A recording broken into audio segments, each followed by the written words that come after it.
Marco Warrior, here with following live stream, is rated R for adult language, highly inappropriate jokes, and who knows what the frack be yourself, adventures, will say next.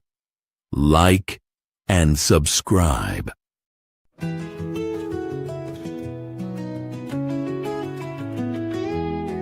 Reach for the sky where the stars shine clear. Leave the noise behind, let the heart steer. When the world feels heavy and a bit too strong, let melodies guide where we belong.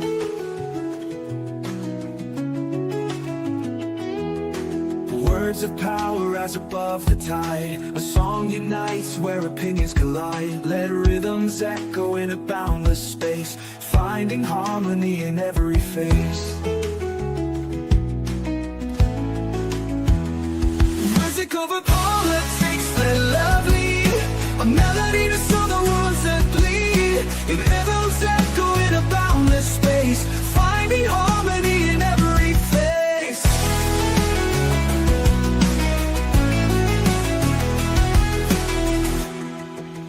Drums are changing chords that pull, filling silence with something beautiful. Turn the volume up, let the voices play, breaking down walls in a peaceful sway. When the fire rages on and the words cut deep, a harmony blooms where no war can creep. The sound of unity is a mighty roar, louder than battle, softer than lore. Music over politics, let love lead. A melody to soothe the wounds that bleed. It echoes echo in a boundless space, finding harmony in every face.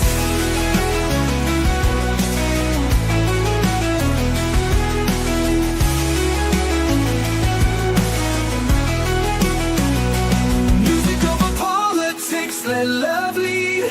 A melody to soothe the wounds that bleed. It echoes echo in a boundless space, finding harmony in every. Music over politics, let love lead. A melody to soothe the wounds that bleed. It echoes echo in a boundless space, finding harmony in every face. Never ever line, heartbeats entwined.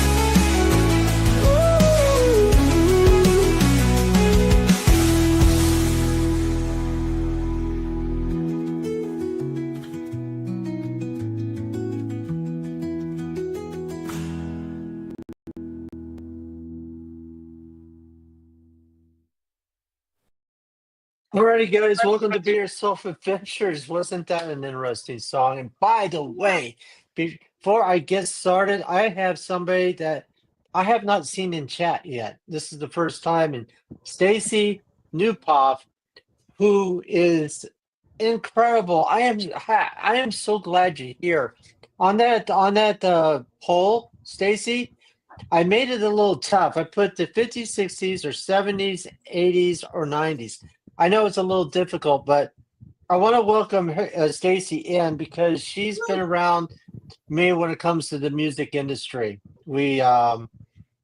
She's incredible. Just put it that way. All right, I want to introduce everybody that's here with me. I got Maury Kitty to my right. Meow meow. To the right of her, I got Mikey Sue's 4. Mikey, how are you? Great, fantastic. I got Or Gorilla Santa's below uncle. me. Yeah, yep. Gorilla below me, and to his right or his left is Brother Jay. Wow, Stacy, I cannot believe you're here. Just try to do your best on picking what song or what decade of music you like to pick. So, and I haven't talked to George for a few days either. Just want to let you know that. Throw that in there. Yeah, if you can't give me a call tomorrow, I got a lot to tell you. But why are we here? Nobody's going to ask me how I'm doing? I did. No, we No, you asked did. you. You Where said my change money? it. Where my money? Yeah, I'm looking for my money. Where my money? Video. Where my money? I told you where my money. Hey, the IRS has your money. Talk to the IRS. But anyhow, welcome Judges everybody to won't my let channel. them give it to me. I was going to stream tonight, and I talk about the Champ Cake file. So I'll just give you the quick synopsis of what was all in it. There, Okay. I combed through the whole stuff files. Pretty much, I did it. So how's everybody else doing? They did, and they did I've it with always a. known it was them and Lyndon Baines Johnson. Yeah. Wait a second. The CIA did it. They did it with a wrench, Trump? and it was in the library. No, they did it with it's Trump, the too. it was the revolver in the depository.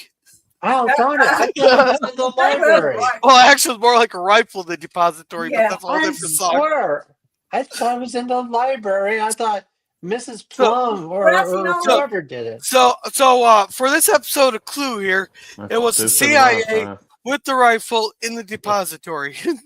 It was Okay. the CIA. Oh my backed God! by the deep In the state suppository? and their location from Oh, the the depository, he said. Depository. Yeah, the Suppository? I thought he said depository. depot. The depository is a book. Is a place that books, and it was a warehouse for the company that sells the books. It was school books, I believe. His chair is So talking. the suppository is the basement of the depository? Yeah, that's if you want to absorb a book a different way. That would give me a relief. That would really give me Larry, some Hey, relief. it'd be a break from LDG's You need foot. relief, fast. Larry, I have a great Yeah. joke for you regarding tonight's subject. Okay, Yes. this yellow has stripes and goes tragedy, tragedy. No, I have no idea. A BG. No. A BG. Hey, Matt. No. Hello. Hey, Matt. Hello. How are you doing, my brother? I'm hanging in there. Love Hanging in there. again. All right. So where our gorilla is taking his face off. So, Germ, thank you for coming in, Germ. Shut up, Shut up, Jay. Jay. Shut up, Jay. But yeah, here's Stacy. Hooray. There's Germ. He's on gorillas, and we also have somebody else in here that I've never seen before. Oh. Let's see. This one. Kevin. Kevin Turkey. Yeah. Well, he's got a wrench, so He's got a wrench? Must be on gorillas. Oh, probably. But welcome That's- into the craziness. So, Matt, how are you? Yeah. all right. One day at a time. That's about it. You're wondering why One we day at a what time, the heck is this going on here? Yeah, Well, first of all, Gorilla just mentioned he was going to live stream tonight when it came to the JFK files. It sounds like a new TV show. Welcome to the JFK files. Welcome to Gorilla Cigar Lounge, where tonight we will go into a deep discussion and go How crazy deep? like Alex Jones of How what deep? was really in those JFK files. How deep? How deep are you going to go? Yeah. The So deep that far throat down will the let me at rabbit this hole. moment because I literally just got over laryngitis and a sore throat. So this is the deepest I can go at this moment. So, I don't Jay. know how long I'm gonna last on this thing. Good, Right Jay. down the rabbit hole. What's Yeah. wrong, Jay? Going in What's wrong, and out. brother?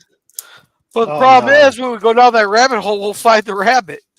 No, I'm Might sure. not come back out of the rabbit Oh, hole. my Wi-Fi keeps going off. Not and on. unless you refer to the rabbit from That's the not Star good, Trek my brother. episode Shore Leave, okay? Ooh, Well, My hang in there, brother Wi-Fi Jay. keeps going off and on, kind of like Yeah. Renee's vibrator.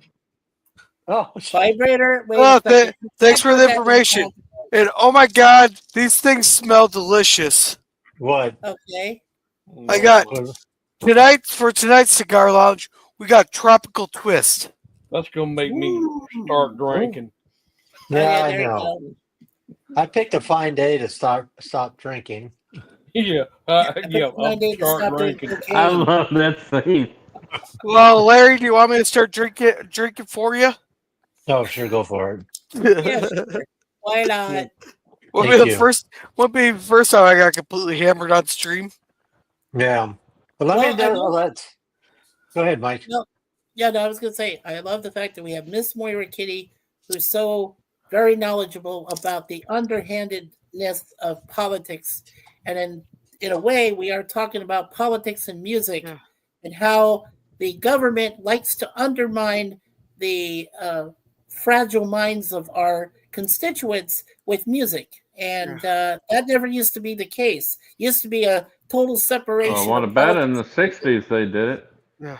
Hey, No. The music was separate because they were protesting against. They didn't. They were not in collusion with politics then. You, Well, you let me run start. those records backwards and it sounds like Satan is singing. Oh well, that's I backward. buried Paul. It's only what you Okay. hear in that. That's all. All right, Mike. Thank you. But Hey. I want to get to the main point of what we're doing. Yeah, Is did we say hi to Yeah, Resolute please. Germ? Go ahead, I But got off otherwise, topic. I want to Yes, say hello to and welcome to Resolute Germ. Yes. Hey, Germ. It's the end of Germany. All right, right now. Oh no, it's just another brick in the wall. Oh, what's going on? Why do you have Donald Trump humping a Rubik's Cube? It looks like he's It's bumping red. into it. It's red. Help! You're Well, trying to dang it, I make can't a mark that to be judiciary clipped. wall. Is Larry tripping on shrooms or something? Yeah. Hey Jim, how's it going? Hey, Jim. Oh my god. All right, so Yeah, Jim. check out Commodore Productions. You never know what you will see. Okay. This tonight we're Do talking I need about. a charged phaser set on stun? You need a what? What? The what? Do What? I need a charged phaser set stun? Yes, please. I need to fill it in my assets. Shut up, Jay. All right. Tonight we're talking about music and politics. And sometimes they mix and sometimes they really don't. All right. The reason why I came up with this is I was watching Professor of Rock, which I put his link in the chat up above. Matt's in trouble. He's great. I He's put great. Professor Rock's link in there, and I was watching today on an episode. He was talking about how music has reflected his life with his dad. He lost his dad. How growing up with music, listening to a certain song, how he remembers his memories and stuff like that. Then I was watching somebody else talk about how music used to be, so different in the 50s. Then it changed in the 60s. Then it got to the 70s, changed.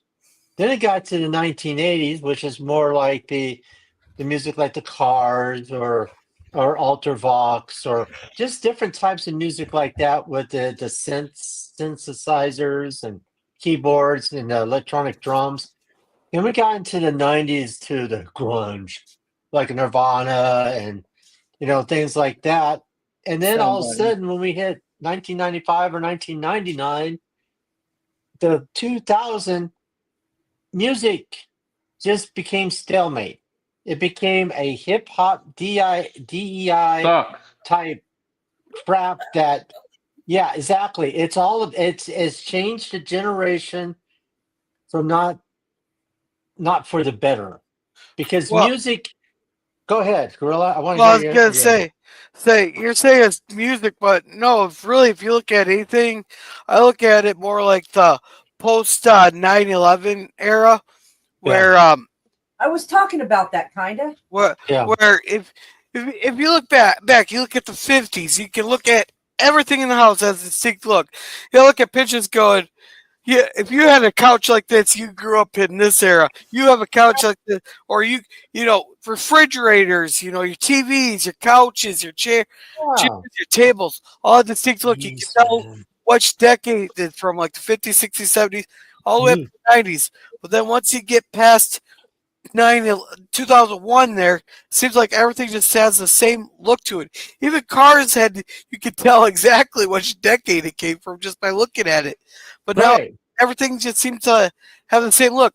Hell, when I go to my parents, we drive past the new subdivisions in Apple Valley, and all four houses are the same. First of all, I would not want to live in a neighborhood where all the houses look the same. Second of all, it's like, oh, that'd be pretty easy to tell the layout of everybody's house. Every house is pretty much the damn same. So you know where to go look for people's stuff. When it's like everything's run by an HOA. Oh yeah, Yeah. I would never live. I would never live around HOA because I would No. set their freaking house on fire. They'd try to find me for my fence. Oh, God, what's his name? What's his name? It's like Quinn something. But he lived in an HOA there. He tells stories about, especially with the son Alex there.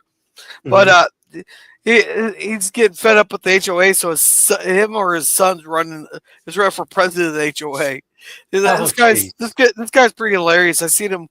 He just randomly pops up on my Facebook every once in a while. I've seen him before. He's something else.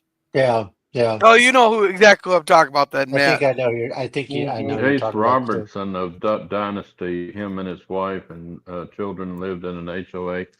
I don't know if they still do or not, but he had the heck of a time with the HOA. Yeah. Man. Yeah. But to get into the point, thank you, Gorilla, on that. But if you think about it, I was talking to Maury Kitty before we came on, how music took the center point of everything. Even though back in the 60s, it was about, the start of the Vietnam War, protesting, say, we're not going to go in, the hell with the draft. We're not doing it. We're going to burn our draft cards. But it was the music that had the reflection of the time of like Crosby, Stills and Nash or Neil Young, what was that Buffalo genre Springfield. called? It was folk music. Well, yeah, it's kind of like folk music, but yeah, it was. You had the Beach Boys part of the California sound. Then you had the New York style of songs. It's a little different, but yeah, you had a totally different. But the point I was trying to get across is music was overshadowing the political spectrum, because now today it's all about 99.999% has been all political. You watch YouTube, political. And you used to watch TV, Live Aid, Farm Aid, We Are the World, or this is Christmas, or you unite people. People being patriotic when it comes to music, the 80s music, ZZ Top, exactly. You would hear about music. You watch MTV. Everybody was sitting around watching MTV for their favorite videos, the countdown. What is it today? Now Wait, MTV don't have no music. Wait, MTV has music? They used to. Oh, now. Yeah, They used what? to. They were a music television channel? Really? VH1? Yeah, really? Oh, Yeah. It's gone. It's gone because they let it go. They let the music die, like Don McLean's thing. Well, actually, that Don McLean song, I can't remember exactly who was he was talking about, but Thank you, Jim. But that song was actually he had just gotten into an argument with the guy there, and he made it. You know how you make that off color comment go, "Oh, I just wish you would die." Well, the next day that guy died in like an accident or something. I can't remember who it was though. Right. But yeah, that's what that whole 8-minute song is about. Is that he wished that guy would die, and the guy did die. He felt horrible. Well, yeah, I know. I heard something about that, but I also heard about the day music died with Buddy Holly and Big Bopper and Richie Valens and everything else when it came to that. But also heard that too. But Stacy says 2000 music became a computer generated. You can't put a passion in a song with a computer. Hell no. no. And Jim put his link to is it haircut time? Clip, clip. Who is the Big Bopper? Hey, Jim, I got a suggestion. Use your head trimmers to cut this time. Yeah, ZZ Top, right? Hey, welcome, Booty Duty Nick. Yeah, LOL MTV. LOL MTV. Hey, Larry. It sounds like a porno name. Who is the Big Bopper? Chantilly lace and a ponytail. You Hey, don't Do you know know his name? Can I Yes, mention something know to it. you? Pretty lace and a pretty Okay, face. so to it, we were What like, was his name? when I joined kind of late, but the three of us were talking about when music truly died. Okay, so I went back and I went to go find the name of the person who created auto tuning, and I found the name of the person. His name, let's see here if I can click on it here. Auto His name was tune. Dr. His name was Dr. Andy Hildebrand, and it says he is the inventor of the voice pitch correcting software called Auto Tune, and the first song published using it was the 1998 song "Believe" by Cher. So Auto Yeah. tune Oh was yeah, originally yeah. designed as a that's when it filter. started. Yeah. Auto tune was originally used as a Richardson. audio filter or audio attenuator, but they changed it and use it as auto tune to your voice, which that was the worst damn thing they ever done. They destroyed music when they started doing that. Yeah. Auto-tuning. And another thing too, when they started putting rap and country music together, is another disaster. Wait, Yeah.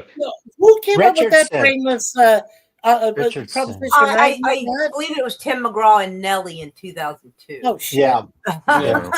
And actually, that Was wasn't it bad, it was just kind of Richardson? repetitive. Big Bopper, Richard Giles, something Richardson or something like that. Big Bopper. Yeah. I never All right. knew don't who forget Big that, Bopper was. Yeah. Obama Richie Valens Yeah. died on that too, Gorilla or Larry. He'll get it But right you in a guys minute. you understand where here's what I'm gets coming with me. this. Here's Yes, what gets Matt. me. A lot of these people gets out there and they sit there with this auto tune shit, and sit there and try to sing a song. You sound better with your natural voice. Why don't you use your natural voice? The reason why they can't do it because they can't get their voice in the key to damn sing in the first place. Yeah. They don't know how to sing And within they key. can't sing at all. They could probably sing okay, but they don't lower. They try to play a certain song in a certain key. Their voice is not in that range, so they use this damn auto tune crap to tune their voice and sound like a squiggly woggly bullshit. Yeah. You know, they ruin the music, and a lot of these people out there don't know what real freaking music is.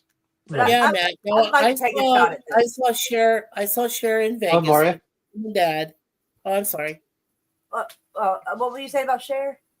Okay, so I saw Cher live. This was just before they had that song on the radio with auto tuning and everything. I had seen her live, and I understood. Okay, I gave her a break because she's a very old lady. At that time, I saw her. Right. This was in the mid-90s with my parents, and we saw her in Vegas, and she was trying to get some of the higher notes, and she really couldn't get up there. She couldn't do it. And I totally understood. I mean, I was very sympathetic to, because I know I've lost my high voice myself, and I've been singing since 1996. So I know where she's coming from. But then, when I heard that song and I heard the auto-tuning for the first time, and I said, that's not her. I said, she can't sing like that. I've seen her live. Okay? Live. So I know that Cher cannot sing like that. And I was and that blew me away. And that's why I say, I think that's when everything went to crap. Eventually started that way. Because in 2000, you had no original songs. And down the line, I think there's been really nothing. I mean, honestly. Well, I think it's further back than that. So let's go back to how far do you think it goes back, Moira? What? Huh? How far do you think it goes back? The 50s and 60s. Because, and I can't help myself, so here I go. Some of the music started changing because they knew music had an influence. And I think the music thing was an accident at first. But around the 50s and 60s, the CIA was doing experiments, putting LSD into the water. And they were experimenting on military members. They were putting it in the water of bars, restaurants, and to unknown victims. And and when you have such a mental shift on a hallucinogenics like that, and you do it to a whole bunch of people, eventually it can create a culture difference. And you started having people, and then shortly in like the early 60s, you started seeing more drug use, and then it exploded in the mid to late 60s. And of course, drugs, influence music. And so that started bringing a lot of anti-government sentiment, which hell yeah to that, by the way. And they were like, oh dear, they don't like our wars. They don't like our bullshit. We're going to have to start doing something. So, the music started softening up in the 80s, romantic ballads and everything, which is nothing wrong with that. But it started power ballads too. Yeah, but it started softening the attitude of people who listen to the music. So the more angry anti-government stuff started fading away, and the more softer stuff started coming out to kind of soothe people. And then in the 90s, it started kind of breaking out of that a little bit with your, fuck the police coming straight from the underground, which hell yeah to that as well. And then, about time Tupac and Biggie died, which was where the good gangster rap was, then it started fading off into, I hope I don't get shot by the cops, and like, but fuck those hoes, those ain't my kids kind of attitude. And it started having an effect on people, and it started making them want to be the worst kind of person they could be. And it wasn't just one demographic, it kind of got a little of everybody. And and then to help soften up and get rid of the anti-government sentiment, I don't know, I'm sure it has something to do with it. You notice that after 9/11, you almost didn't get any fuck the police kind of stuff anymore. And part of that was because even though it was like paramedics and firefighter responders that were running and trying to save people, the cops were like, the cops were doing what cops do anyway. But they managed to kind of sweep up the police in with the other first responders.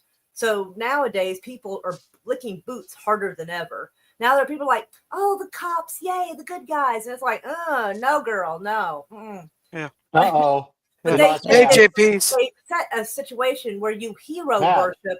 Like I said, firefighters and paramedics, that's totally cool. I mean, they help you when you need it, and bootlicking not required.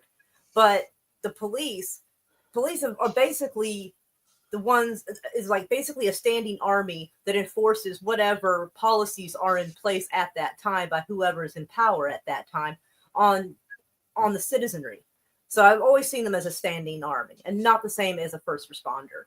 But the police are here to help you. I don't know if JP's is joking with me or not, but in 1995, 1996, you didn't really have that sentiment. But then after the Twin Towers went down, they got treated as heroes as if they were firefighters, and, even though I forget which governor or mayor of New York said it, but he said that the New York Police Department was his personal army, and someone did the numbers, and they said that if they were actually an army, they would be the second largest. Rudy, I believe that was Rudolph Giuliani. I think Giuliani. And that's a scary thought to have. Mm-hmm. Yeah. Because and that sentiment has carried on into today. You know how weird it is for me to see a bumper sticker here in Oklahoma that has "Back the Blue" on one side of the back glass and another "Come and Take It" sticker on the other. I'm like, you need to pick a struggle, friend, because who do you think is going to come for it? Exactly. But they have used that music to influence people. And like I said, when the music started softening up in the 80s, and then people kind of broke out and started going to gangster rap and anti-police and anti-government sentiment again, because I really feel like that is our baseline. It should be. And then they're like, well, let's twist it and turn it. And now it's turned into Little Nas X, and we're all fucked. Well, let me say something real quick, Maura. Yes. I mean, you have your opinion, right? Mm-hmm. Which is great. That's what I love about you. But I have my opinion. So I'm not going to just start shelling out and everything else, because I don't want to get into that, as you would say, rabbit hole. But I wanted to show something real quick on rabbit hole. How music is almost to where anybody can do it now, just like what I did, the song I wrote, and you put it like this. Larry's got a podcast, a mic in his hand.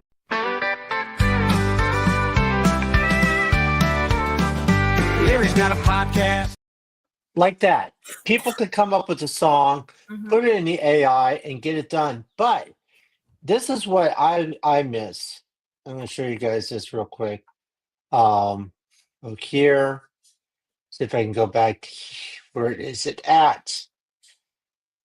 I don't know where anything is anymore. Is this it? Oh, hold on. Come on, stop. That's one small step for man, one giant leap for mankind. Oh, yeah, that's the day MTV premiered.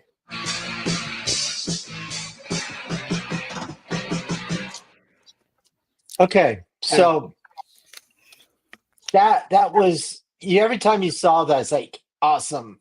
We're gonna watch another. Oh, that video sucked. Oh, that one rocked. That one was cool. Yeah. But go ahead, Gorilla.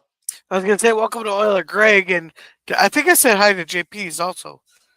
Yeah, you did. You said JP's Tabernacle. Yeah, we got a And he lot. is right. Yeah. I was gonna say he is right about the Rage Against the Machine and Megadeth, and a lot of those death metal bands they call them are like really heavy metal bands like that. Judas Priest, you can throw a few of them in there. They were all pretty much anti-government. There was a lot of dissension. Whenever you heard a power heavy metal song on one of those stations, you remember which one had that? Not KDKB, but the one that had our friend, the red guy, Dave Pratt. Yeah, that guy. Yeah, he had a lot of death metal, a lot of heavy metal stuff, and you could feel like every time you listen to a band like this, and if you had woofers, and I know a couple of friends who had woofer speakers, whatever, that thing is pounding. It's shaking your windows, it's shaking your dishes, everything, and it's just so pounding. We used to have certain Thank you, music. Matt, for coming back. You're not. Yeah, You're not over talking anybody, Matt. Not at all. not by a stretch, no. Yeah. Like I said, I can totally understand. The one other thing that Moira, I wanted to mention to side with you on that was back in the mid '80s. If people remember, that's when hip hop music started. Right. When you had the bands like, what was it? TLC, the women was like kind that of was a the rock. 90s, yeah. Yeah, 90s. But before that, you had the guys that did Walk This Way, Run DMC, all these other bands. Yeah, Milli there was Rappers Delight. Yeah, she just talked about Milli Vanilli, and I was like, yeah, they were like rapper, even though they were robbing Fab, and we found out they were liars and everything. Right. But yeah, I mean, it was kind of crashed and burned in '92, I think. Yeah, I think that's when you started hearing more hip hop, and it was just kind of being more, well, just a little inflammatory, not quite yet. But then when you got into the later '90s, it was starting to find its backbone and started to get stronger and more aggressive, which is fine. Like I have no problem with aggressive music, but sure, yeah. And so like you were saying, yeah, when it got to like the '90s, like after the '90s and the 2000s, it started turning into like Euro techno stuff. Euro techno crap. Well, Moby is not one of my favorite artists either. Which is fun to listen to. It's a novelty, but like it didn't really have a message. Yeah. Hey, Larry, what was the back in our day, Larry, in Arizona? Right. You tell me on your one hand the best rock stations we heard on a given day that had like the best music. Even the oldie station, Cool FM, that had like good stuff on the AM side. Well, I'll tell you what I liked back in the day. It depends on the generation of music. Like back in the day, I liked KRIZ. And then I like KSLX, I like KDKB, I like KUPD because, I could turn on the radio and say, oh, that song rock. That song's great. Then they play another song. Oh, that sucks. So I'll change it. I'll put it on the other station. There's a song I was looking for. But today, it's like, hola, hola, coso, alamido, hola, hola. You still got that comment highlighted. Oh yeah, about am I being lured into responding? It's just you can't find you might be able to find a radio station, but coming after these commercial breaks, like you have halitosis? Are you taking problems? Are you having problems going to what? Well, we have the answer. And then well, wait, after this commercial, we'll get right back to the next song. Then we go to another commercial, another commercial. Then it got to the point where you turn on radio, it's just basically almost all ads, like it is on YouTube anymore. You have to pay for it. You have to go Sirius XM to if you want to hear the music directly and not hear any of that crap. You have to pay for it. You didn't have to pay for, you watched MTV, but it was included with everything on your system, like DirecTV or whatever. You can just sit there and enjoy, watch video after video after video. And you record it. You can enjoy it. You didn't get in trouble for recording songs onto a little cassette tape. Even now, when you watch TV, you pay for this monthly fee on cable, and you got to sit there and watch freaking commercials, 15-minute commercials, and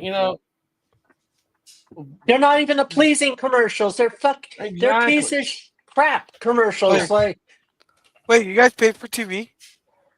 Yeah. Some place you do.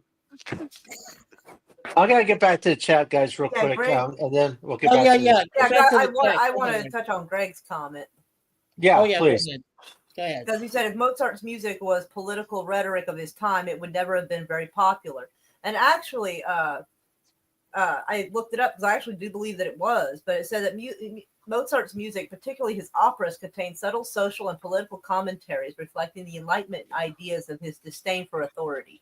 Well, yeah, he did. That's very true. So it did have some political rhetoric, sort of. I mean, except that it didn't have lyrics in it, but per se. Yeah, but don't forget, ultimately, at that time, Salieri. If you watch the movie Amadeus, it really does define where you knew music was going to divide, where it was going to create a chasm, because what Amadeus Mozart was creating was something that people couldn't really get a hold on, but they knew it sounded great and it was pleasing to the ear. And then when you had Salieri, who's beating to death, conducting orchestras and shit, and meant nothing, and people were like, "Why am I hearing this pounding?" But when you had Mozart, it was soft. But it was subtle, and that's why you enjoyed music like that back then, because you had your pros and you had your cons. You had the people who choose him and choose the other thing. So, all right, thank you, Mike. Mark, do you want to say one more thing before I get into the chats? No, they know about it. Okay, because after this, we're going to talk about part 2. This can be interesting. Okay, JP says, "Oh God, yeah, it was the government." And do you want to read these, Gorilla? This is on your thing. Let's see. JP says, RATM. Whatever that's Rage Against the Machine. I didn't recognize that. I guess I forgot they changed their name to Rage on Behalf of the Machine now. Yeah. Megadeth, which the lead singer is from my hometown, just saying. Yeah. And late 80s, early 90s, all anti-government music. Yep. And then this one, I agree with JP's. That's why I don't want to get into because I love More Kitty very much, but I don't want to get into that up and down, up and down. But he said the police are are there to help you. So, and go ahead, Gorilla, keep going. No, I'm not. I'm not sure what he's referred to on that. And this is yours too? Take the ride on heavy metal.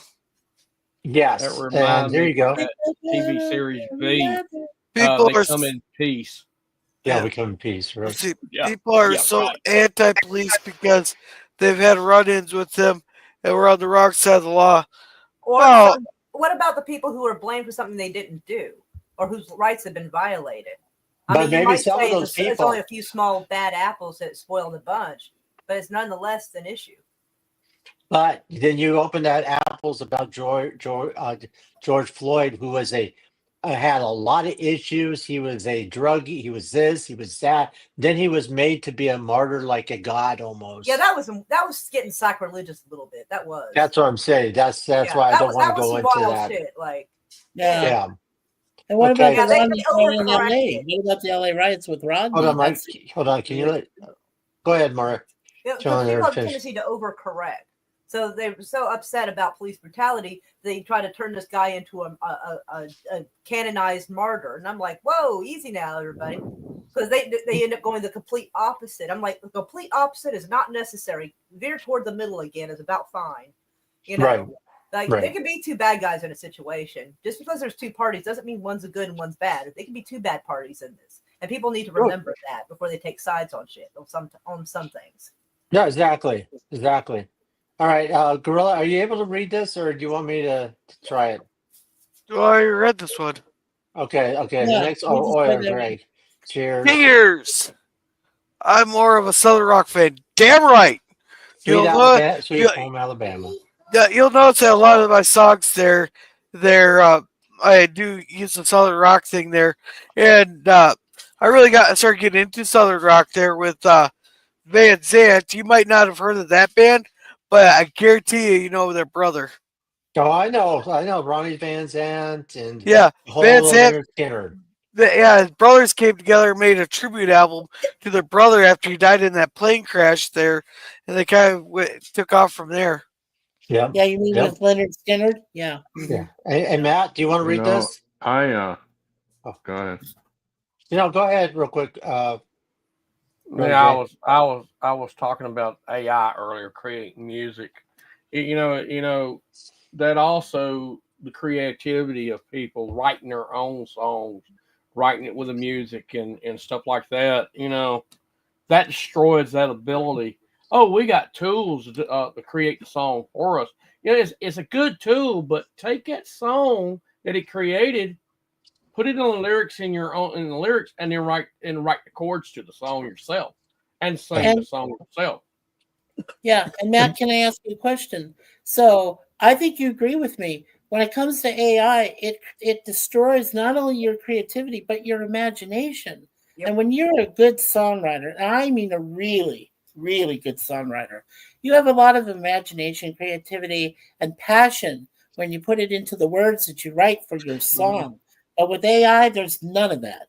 Nothing. See, the thing is, with the AI tool, it's a powerful tool for creating your ideas. But take that idea for a little bit further and take those words that it creates a song and put them in your own words, and you sing the song in the key of your voice, and then it could go a long way. It's a powerful tool to be handy and be used, but just using it as a crutch. Yeah. By the way, can we get those likes going up, guys, so we can get this message out there? Because if you don't really sit and hit the like and then you watch and stuff like that, that's great. Thank you. I mean, you can give thumbs down or thumbs up. I don't care. I just want this message to get out to audiences because it helps the algorithm, keeps getting the videos going for other people to enjoy and to watch for their opinions and everything else. So, Brother Jay was going to say something. What were you going to say, Brother Jay? I was going to say, if you wanted to do a panel thing, my favorite era of music was the 80s. I loved the 80s music, whether it was country, rock, or pop. I loved it, especially in the late 80s. It was really great. Yeah. In country, it was the cowboy era in the beginning of the 80s. Then at the end of the 80s, it was more pop and country rock. And rock and roll, oh my God. Michael Jackson and them, Whitney Houston, and then for the pop, I know it was like 90 or 91, but I loved Wilson Phillips. I bought their record, their first record. I love that record. Family. Mm-hmm. So that's what I want to say. They're a breakout from Mamas and Papas. Okay, I don't know. Gorilla, is this on yours as well? Are you able to read it or no? If you're not, let me know. Oh, let's see. Kevin said certain ideas I'm not sure set up by the government, but the people that carry it forward. It's not a static state, and things evolve. I don't think any power can control how it turns out. Yeah. Oh, you'd be surprised. Yeah. Be very surprised. Yeah. CCR. Oh, yeah. You know, with John Fogerty. Is Oh it at yeah. the Reading yes? Stillwater Revival for sure. Yeah. I met him. I met John Fogerty one time. He's a great Oh, you're guy. lucky. It says that's not death metal. I Okay. understand. Yeah. And let the midnight special shine a light on you. Oh my gosh, I love that No, but song. you're supposed to sing it. It's like, let the midnight special shine a light on me. Yeah, so that's from Euler Greg. Thank you. Yeah, thank you. Um, Uh, he also says ZZ Top is one of the best Southern rock bands. He's one of them. Yes, I do. I like their older stuff instead of like the '80s stuff. They had some really great hits back in the day. But, He also says timeless lyrics, not based on in politics. Yeah, but you think about like Crosby, Stills, and Nash back in the day, how like I teach miss your the children Easters. well. They Yeah. had a political agenda when it came to a lot of songs like Buffalo Springfield and all that. Music is it would be a message is sometimes really it is really needed. Yeah, sometimes it is fun just to have like some fun music. Exactly. Right. Like Hey, I agree with Charlotte. that. I was Well, going we're to say talking. Charlotte Nightstar the Werewolf is also there, and Fat Man Batman, King Jamie the Mod. Welcome, welcome everyone. Hey, Richard, I sent Gigi the link. I would love to have you in here because also we're talking a lot about music itself too, my brother. So I'd like you, if you can, come in. I don't know if you're too tired or if you feel like joining, but if you don't, I totally understand. Love you, brother. All right. So Euler Griggs, yeah, you talked about this earlier, didn't you, Mark Kitty, I about did, Mozart? yeah. Yeah, I said that he says if Mozart filled his music with the political rhetoric of his time, it would never have been popular throughout history. That's absolutely true. But don't forget, during that time frame, Amadeus did have issues with the way that the monarchy and everything else was going on. And Salieri was just coming from, every day, this is how orchestras are supposed to work. He had a set pattern, but Amadeus disrupted that pattern dramatically. And that's why there was such a division because, and people actually follow Mozart more than Salieri. So, Yeah. yeah, Thank you. that's why. Thank you, Mike. Sure. Kevin says Euler, that's the best statement. And he said that the key word there would be subtle. Would be subtle. Okay. So Floyd got yeah. You said Talk he got what about was coming? yeah, Oh, man. George Floyd. Yeah, so wasn't trying to go too deep into that. Yeah. Like he had a rap sheet. Yeah, the length of his arms, both arms. Gorilla, do you want to read this if you can? I think political movements are less strong these days due to our fractional lifestyles. One example would just be movies that we all used to see and there wasn't streaming. Right. Oh Right. yeah, but the problem is like a lot of these so-called political movements, they're not organic. They're paid protesters that their money is funneled through NGOs and all that with your tax money through different departments. Yeah. And, Yeah. and by that, I don't mean that every single protester is paid. It's just people are bored and they get like one or two people to go round up a bunch of people and get them protesting. It's not Right. organic like Occupy Wall Street or nothing. No, it's not. Not even close. But that's a very good point, Gorilla. Euler Greg says, for one, welcome our new AI overlords. Yeah, exactly. So Euler Uh, Greg is gonna be spared when the AI takes over. right. Yeah.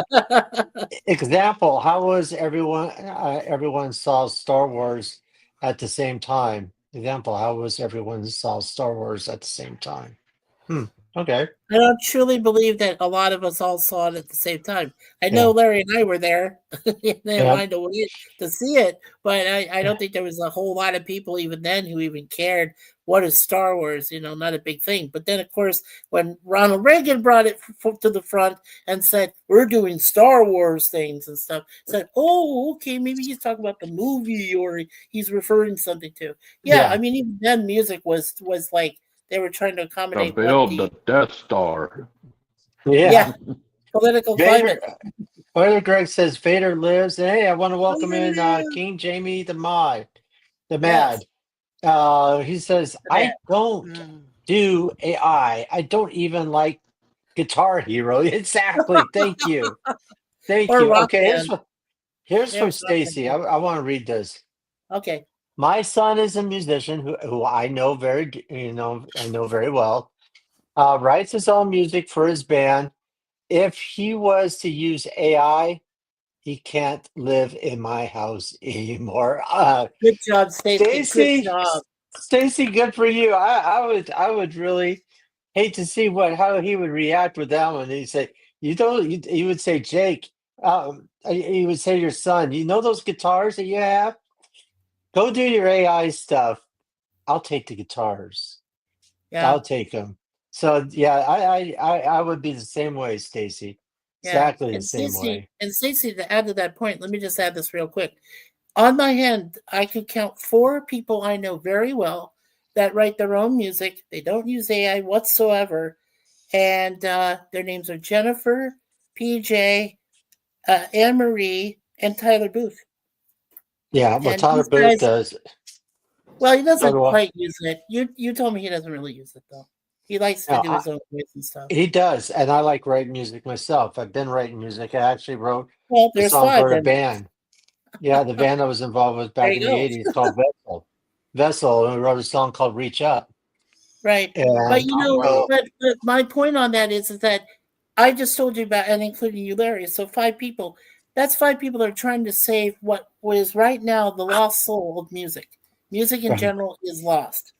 It is totally lost. There is no possible way that only 5 people can fix it. We need to have hi more Ronnie. people than you guys to bring back music to the way it was without Yeah, all of that automatic computer bullshit.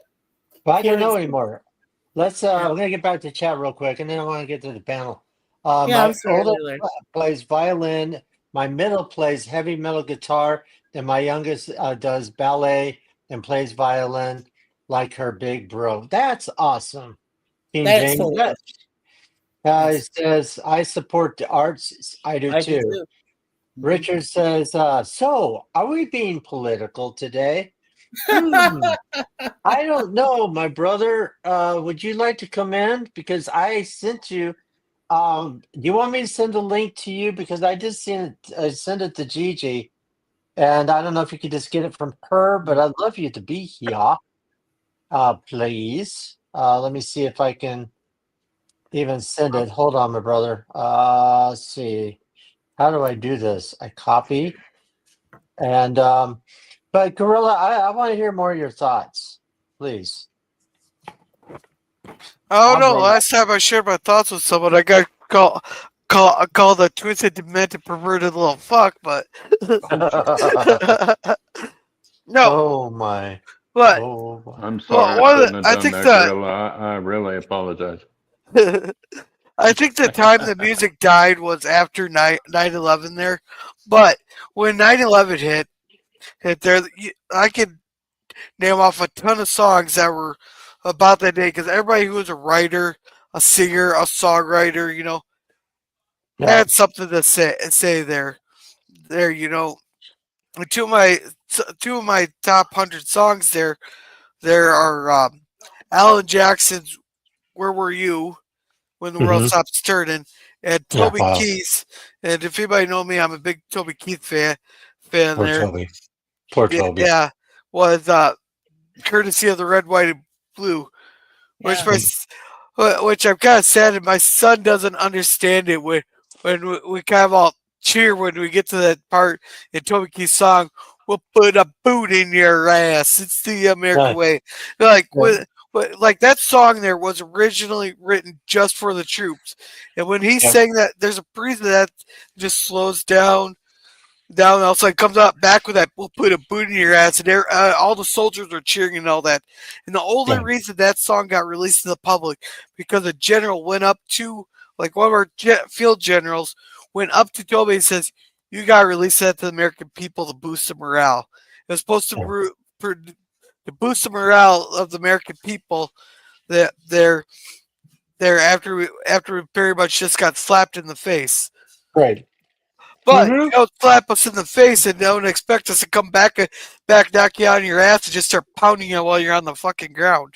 Oh, exactly.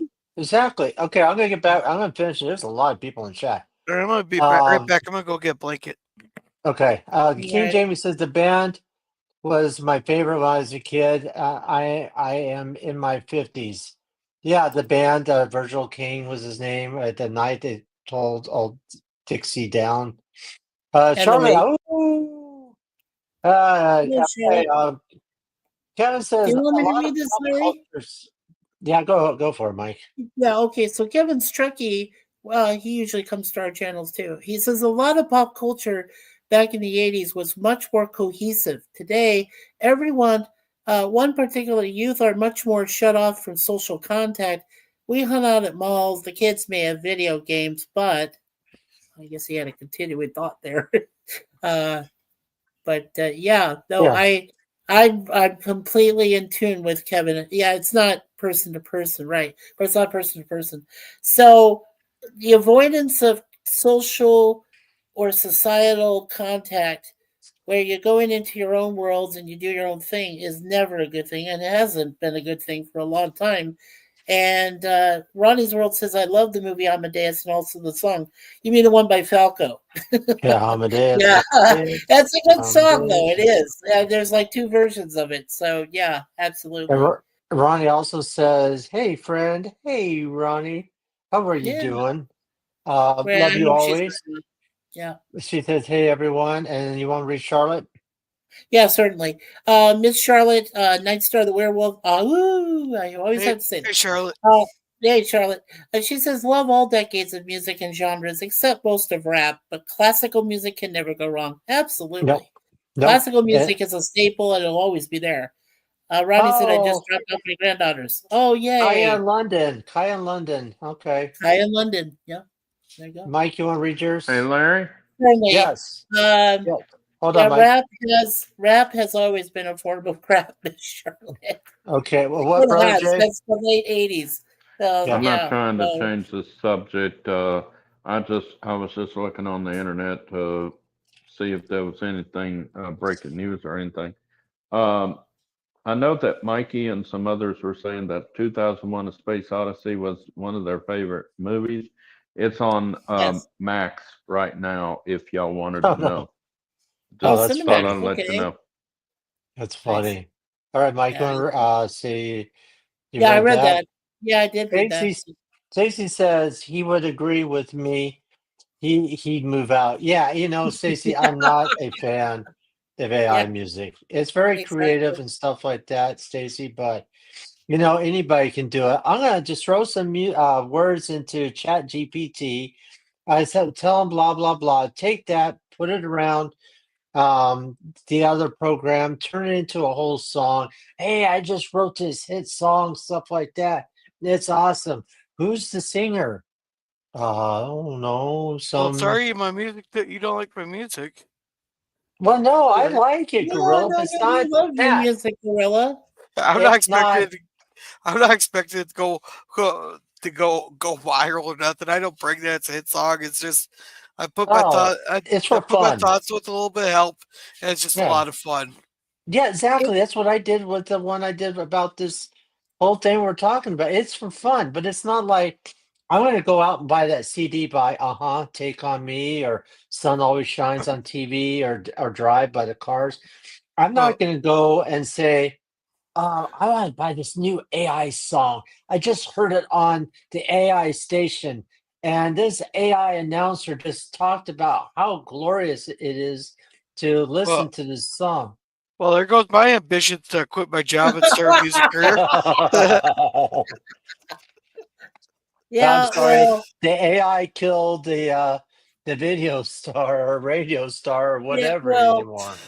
it's these collaborations. You notice nowadays that they're starting to, not just music, but they're starting to take other classical or classic films and turning them into what they call this Panavision 70 but messed up with AI and all this stuff.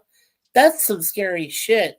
I mean, can you imagine what they can do with AI now? But in the future, they might take your favorite music, your favorite films, your favorite TV shows, turn them into an AI created landscape, and they'll look like crap, and you will not want to watch them anymore. That's the scary part of AI.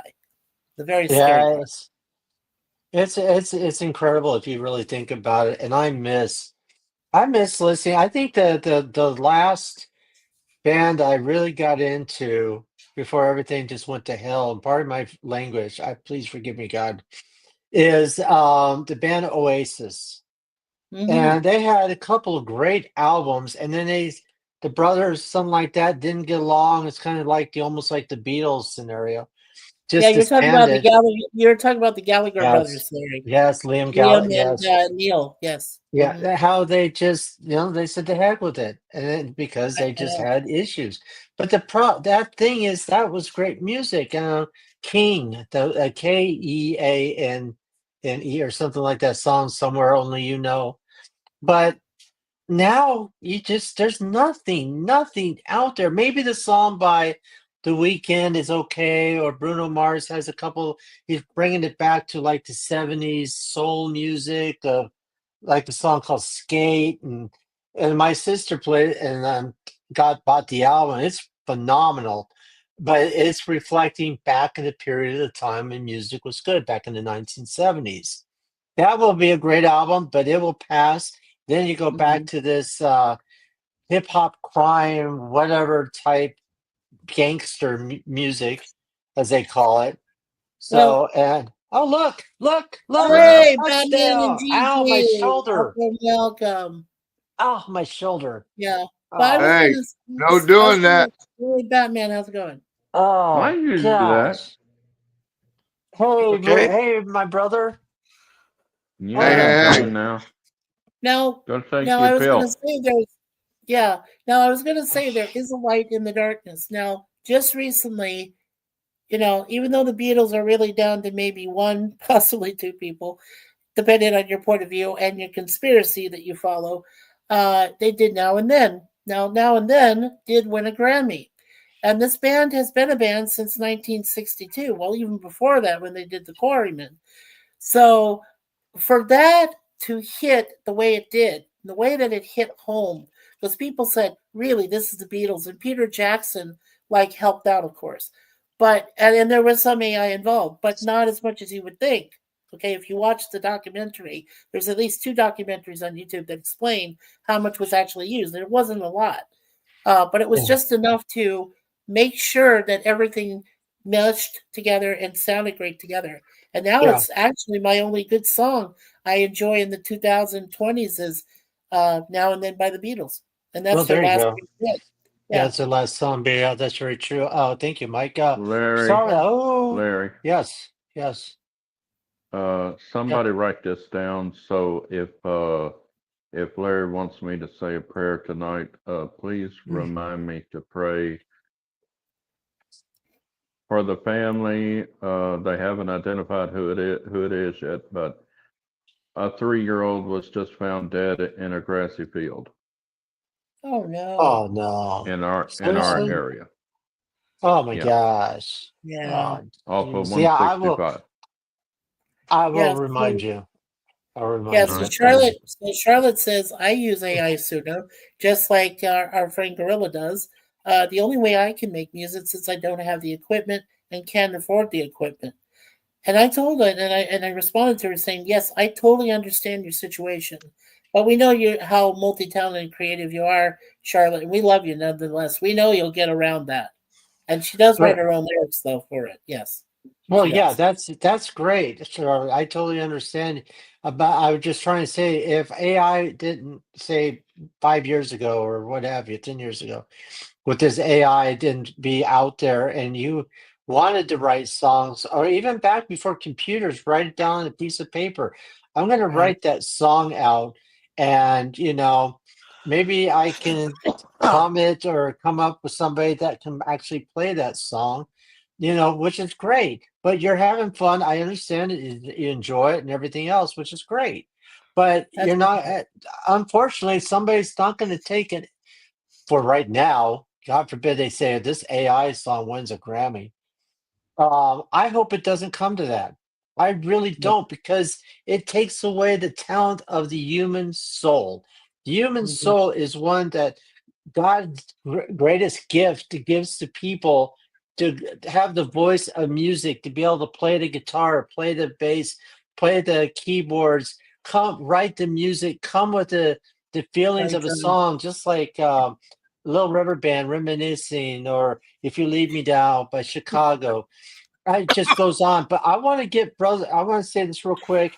Charlotte says I write my own lyrics through for Suno AI music. Yeah, I've been doing it too, and I appreciate that. But I want to get um, Ah, Gigi and Ah, Richard's opinion. What's cooking, my well, brother? man, that looks good. Yeah, it does, doesn't it? yeah, it does. Oh, man, you're making me hungry. Okay, so tell me your thoughts about everything. About Ah, what music. There you are, What Batman. What has music? How has music and affected your life? Do you have any memories of songs? Do you think politics have now overshadowed music nowadays? And has music changed the culture the way the youth is nowadays? the Go youth. ahead. Oh, Yeah, you the want to know youth. about youth now? Wow. Yeah, Yeah. the youth. We Youth can't talk is about them. you can't talk about them, huh? No, we can't talk about the youth. We'll get in trouble. We get in trouble. Why we get in trouble? Yeah, because they're not all there. Oh well, that's true. They don't they don't The, understand. They don't no, understand. they don't. With Batman. They think all this weird stuff that they call music. Okay, Batman, let me ask you honestly. Most of Mhm. the panel here agree right around the late 1990s, right around 2000, 2001, that's when music practically just became non existent. It turned into a farce rather than something wonderful to listen to. So, what's your honest opinion? When do you think music just died? Like, just not doesn't even exist? When the cussing took over. Uh, When what? When the cussing took over. When the oh, cussing yeah. show, yeah, The cussing cussing and the hip and hop shit. Right, and Oh, exactly. Greed they took got over. they got away from radio statistics where you can't say that on the radio. Now you can say anything on the radio. Yeah, yeah, that's right. Remember the bad that's right. word that what was there was a song that had one word. Even Blondie, Heart of Glass, they had to bleep out her song when she said ass. Well, Want to find sometimes out just a pain pain in in the the ass. Yeah, ass. that was censorship, though, Larry. That was Yeah, censorship. Oh, Yeah. but you censor a whole song nowadays, there would be no no words. song. Yeah. Ain't No. no So what do song. you feel about all this anymore, Yeah. What do you my feel like brother? about on that My Batman? brother. Well, that's why I stopped listening to the music out there. Yeah. Is it like Don McLean said the day the music died, American Pie? Yeah, And like rock, the Who says "Long live rock." Well, rock is no longer around. There yeah. is no Yeah. rock. I strictly listen to Christian music or talk Good. radio. Good. There Christian you go. music. Amen. Yes. Amen. And I wrote a Christian song back in My the coast to coast 1980s. at night What's that? Batman. and my coast to coast at night. Right, your coast to coast tonight. Jay, brother Jay has a question for you. I didn't do it. Have have you ever listened to SBN? What's his name? Nikki Gilly's cousin. Jimmy Swaggart.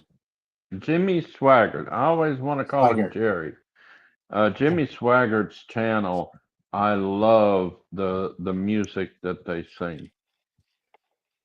Oh, you're talking about on the satellite radio. Yeah. Yeah. Well, satellite they have radio. it. They have the video. You can watch live performances and programs on their app on your Roku TV. Oh. Well, yeah, that's very interesting. Thank you, Brother Jay. But I love YouTube's the Gaither family reunions. I love hearing them sing. And of course, we have a gospel group in our area that was formed. It's called 11th Hour. And my favorite gospel song of theirs is Jesus is in the House. Oh my Lord, you need to listen to it. It is so great. I like that. I like that. Thank you, Brother Jay. Thank you. Richard, I was going to ask tell you, because you're talking about Christian music. Back in the 1980s, I was with a band called Vessel. I wrote a song called Reach Up, and that became their number one song and the song they would open up with. And I had this idea for a song. I said, okay, I got to reach up. I got to really reach up to God and ask, what is this song about? And then I said, okay, I reach up in spirit and fall to my knees. You know what they say, to God of creation, I'm ready to please. His love won't fade away. I see his strength and I know that it won't be long. Let's all give him praise and sing his song, Reach Up for the One. So that was the song I wrote. And it ended up being the opening song for the band. That's cool. So, music can inspire and come to you from any direction. But the way music is today, it's like digging a hole in the ground and playing with the dirt and stones and throwing at people and protesting. And, the 60s was about protesting the Vietnam War. But today it's about, I don't even want to say it because I know YouTube will censor me. Because that's how bad it is. Larry, and I wanted to ask, and also this is a question for Batman. So when you heard artists like Michael W. Smith, Amy Grant, when you heard let's say Pantera, when you heard some of these bands that Petra Stephen too, Curtis yeah, Chapman. Petra, right, Petra. So you heard those bands that are really Christian. Well, my question is, when you heard bands like that, those examples, and they were Christian, but then they had to go secular to make money, or otherwise they would starve, they couldn't survive. What do you think about that? Do you think maybe that was the part of the demise of why you don't hear as much Christian music anymore out there, or any gospel music or anything decent? Is that what you think happened? Well, if you get to the Bible, that's not right. No, that's for sure. Right. Right. Yeah. The Bible says, for the love of money is the root of all evil. And it says, seek ye first the kingdom of heaven, and all shall be added unto you. Mm-hmm. Amen, my brother. Amen, 100%. And Matt says, you start out Christian, okay, and there's an old saying, it doesn't matter how you start the race, it matters how you finish the race. Right. Of course. The talk about that, Matt says also, I wrote a few songs, but I myself never released them. It's a point where you write a lot of songs, you say, well, you know what, I love this song. If it never gets the shine of light of day, I'm fine with that. But the song I was going to talk about, Stephen Curtis Chapman wrote a song called This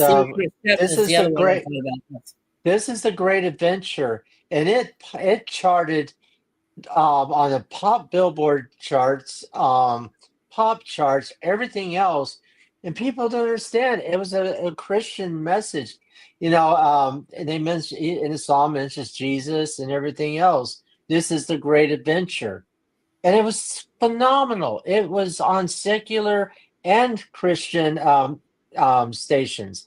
It was incredible. Why can't we do something like that today?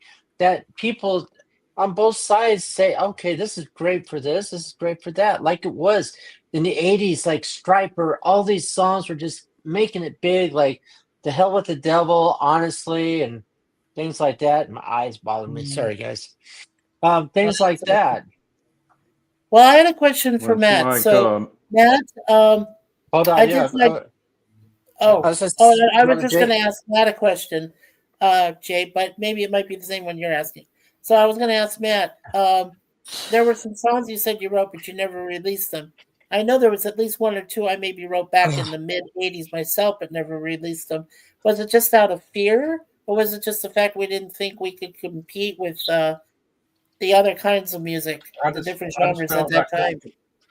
I felt I couldn't compete with any of the big time people and all that stuff, and some of I just never released it. Yeah, but you had but in your mind you believed, and I believe that we had better writing, we had better music thoughts in our head that we could put together without having to create some sort of computer generated crap from it. I mean, we could do all one of the songs that I did, I wrote for my aunt. She passed away, and it's based similar to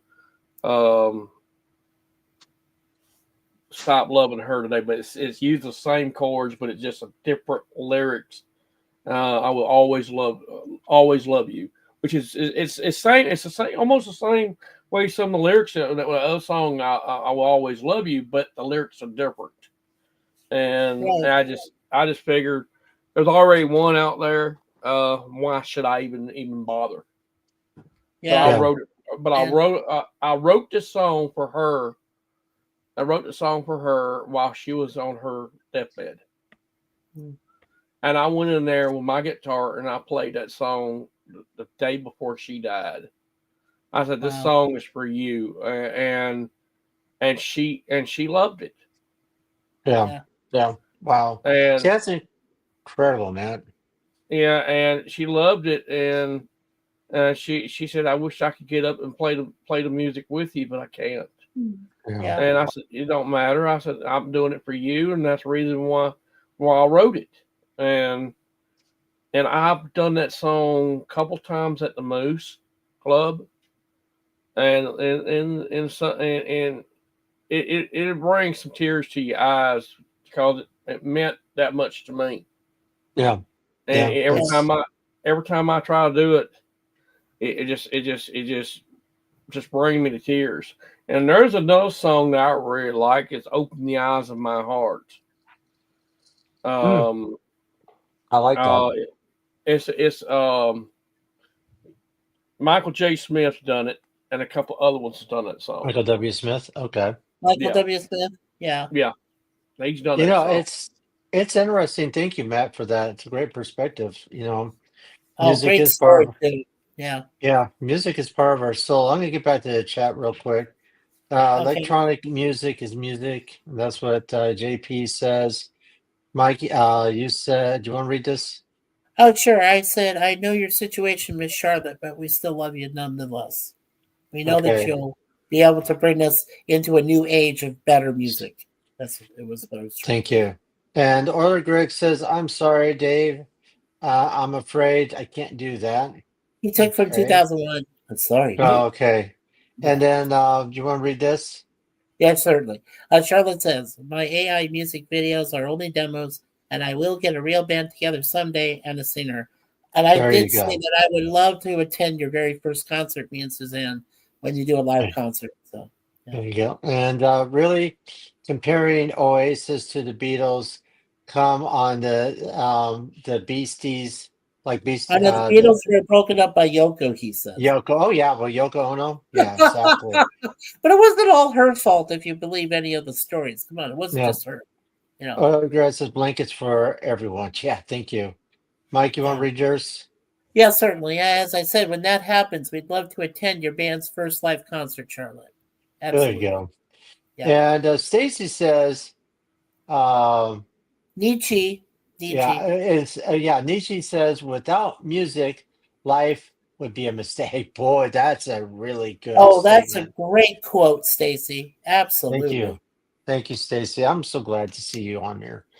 Oh yeah, we're glad to Oil have you. Grace says politics has basically replaced religion for many people today, and that's reflected in the music, unfortunately. Yeah, it has. See, that's why I came to this whole conclusion about politics and music, and how politics has now overshadowed music, but music nowadays has caused too many gangs to break out.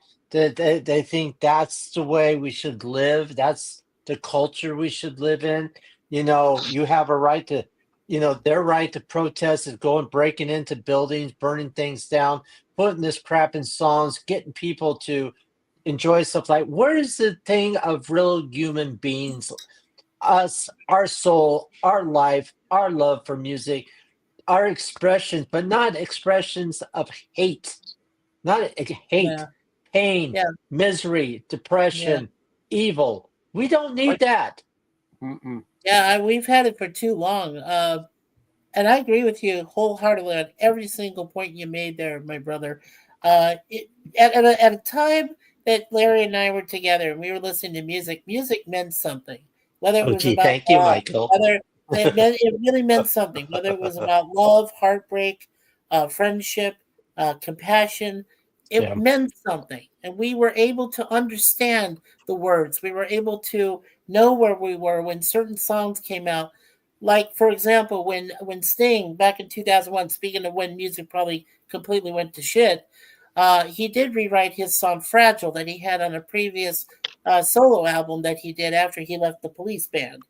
and he did it as a tribute to his friend Kenny Kirkland, who was one of his solo in his band when he went solo as a keyboardist. He died in one of the towers, so on the Yeah. very day that happened, he replayed his song, both Roxanne and he added his new words for Fragile. And Yeah. Fragile is still a fantastic song. So Yeah. if you've never heard it, absolutely listen to it because it reflects on what happened, not just that day on 9/11, but it also reflects everything that happened to us at that point when life truly changed and it went to the worst side. It went to the Yeah, but dark side. can you understand music how you remember like Wham? They had Wake Me Up Before You Go Go. I know it's a Yeah, when they stupid were Wham song, UK, right? Sure. but the song is like Wake Me Up Before You Go, Go you Go. go, go. Yeah. You And gotta do this. You gotta do this. You gotta do that. the song just made you feel good, made you want to jump up like the movie What Footloose. did it dum did it do? Exactly, Batman. Well, music like the movie Footloose. When I saw that when I Yeah. was a kid, when that movie was over, I felt like jumping on cars and just running around because that song made me feel so good. Like Hey, Kenny Loggins' song Footloose and yeah. everything Larry, in there. did I tell you that when I saw I saw Kenny Loggins for the first, for the one time, and he Yeah, does the song from Caddyshack, I'm all right. Everybody went good. apeshit when he did that song. And then he went into a 15-minute solo at the end with himself at the end of the song at the Yeah, concert. That was yeah. fucking awesome. I was like, Uh, I was so blessed to be there to listen to it. It was Gorilla, great. we haven't heard from you. Speak. Yeah, Moira, please say something. Meow meow. Uh, Or gorilla. Yeah, speak, I want to go for it. Go speak. gorilla. Speak, Speak, say something. Well, he told me to speak, speak, so I speak. speak. Play dead, play No, dead. Roll gorilla, over, roll gorilla, over. let me ask you a similar question. To you, what was like the moment? Like there was a song that stands out to you that you knew that's my song. This is my life. This is it. They're singing about me. What was that song for you, if you can remember? Toaster bath. Okay, good. Nice. I Good don't know. I don't song. know.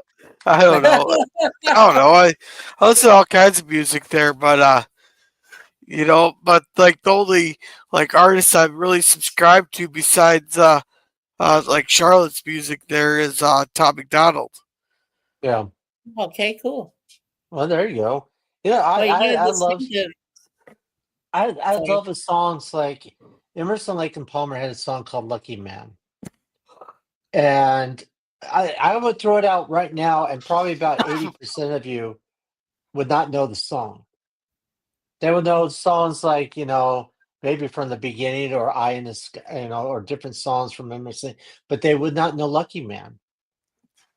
And Yeah. that's or like Kinks, Misfits, or a Rock and Roll Fantasy, but not by Bad Company, by the Kinks, because there's some people out there that are so dang influenced by music. It's not even funny. I wanted to be a DJ. I got a job as a DJ. I turned down the job as a DJ Yeah. because my it's not really infatuation. It's about the love of what music has done in my life and my mom and everything else. Just, it's just I just go crazy. And that's why today I was thinking and watching this stuff. Professor of Rock, I mean, he interviews all these different artists. Some of Yeah. them unfortunately are gone. Eddie Money's gone, who I got to meet. David Crosby from Crosby, Stills and Nash. Just some of these great people. He used to sit and talk to them. That's what I would love to do, is sit down with these people. I mean, I met Jeff Lynne from ELO. I've talked to Roy Orbison. I got to know Kim. But what he's doing is, I'm envy of what he does, because he talks about so many different things when it comes to music. But that's why. And then today I saw all this political nonsense over and over. Let's put this person down. Let's put this person down. What the hell? I'm sorry, I don't mean to cuss, but hit that like button. That's the problem. Nobody's hitting that like button. Come on, guys. But no, I don't mean to go off the rail, but I'm sorry, but we're not getting that emotion anymore from music. We're Off the not doing it. We're rails. watching some person like jiggle, jiggle, jiggle on stage or on the Super Bowl. It's like, who the crap is that? What the heck? What happened to What having the Paul hell is that?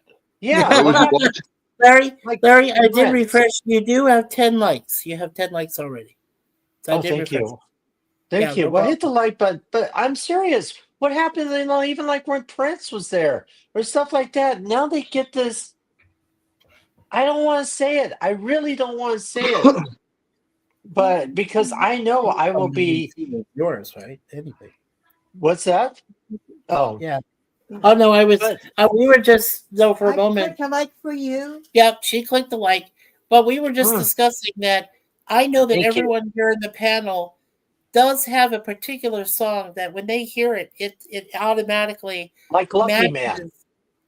Yeah, like Lucky Man. Like Reminiscing. for me, for literally. me, Billy Joel, my life is my life. Up to that Okay, point, that is where I was. And we're going to do something. Yeah, Yes.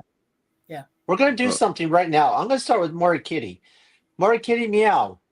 Meow, meow. Meow, meow. I know you're there. You there? Moira. Hello? Maury Kitty. Yes, Moira Kitty. Please Maury answer Kitty. the phone. Voice. Oh.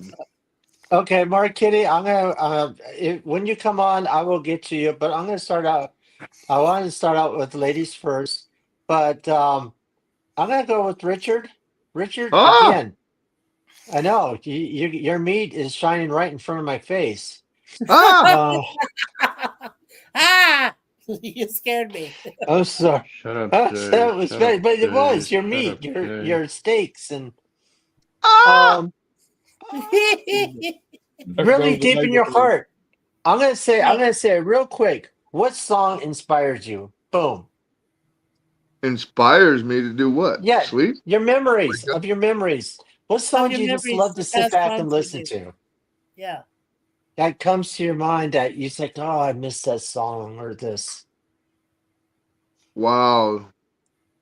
You want me to use brain cells I haven't used in foreverness, huh? I'm getting them to work, aren't I? Yeah. You We want need me to to do some weird jumpstart stuff. them. Well, there's a lot of good songs like November Rain. November. Yes. Oh man, Yes. by You know? Welcome to the Jungle. By Guns N' Roses. Guns N' Roses. And the Slash solo, right, Batman? Absolutely. Yeah. That's like jogs your memory as soon as you hear it. November Yeah. Rain. That's a good one. There you go. Thank you. And then my other favorite would be, I guess, Voodoo. Yeah. Voodoo. Yeah, Voodoo. That's the one by Voodoo. Godsmack. When you That's feel the the one by snake bite Godsmack. into your veins. Oh my Lord. Oh, I God, met oh, Sully. that- Batman, I met Sully Edna. He's awesome. Yeah, Yeah. he's great. You know, he's a Thank Hey, you. veteran welcome Christian. You Eugene. knew that, Welcome right? Eugene. There, welcome. Thank you, Yeah, my hello, brother. Eugene. Hey, Eugene. How you doing, my brother? Hello, Okay, I'm gonna Where's go. Eugene? Maury Kitty's still not here, so let's go with Gorilla. Gorilla, tell me, what song would really reach out to you right now? If you wanted to sit back, you just wanted to listen to a song that's always really has your heart.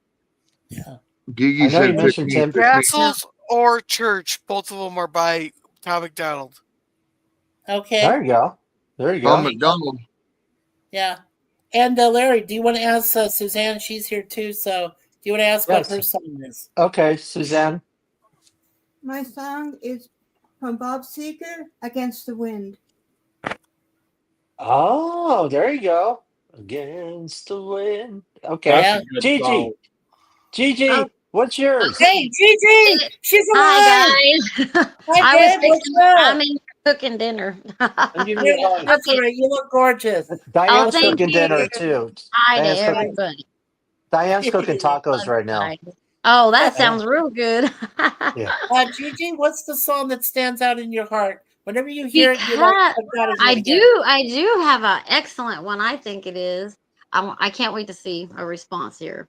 The Gambler, because you got to know when to hold them, and you got to know when to That's a fold good one. Kenny Rogers. And the reason behind that too is all through life since I was little, hearing that, with my grandpa and everything. But every time I went through something in my life or something would happen, I would always say, "Hold on, I got to know." You got to know, I'd sing the song.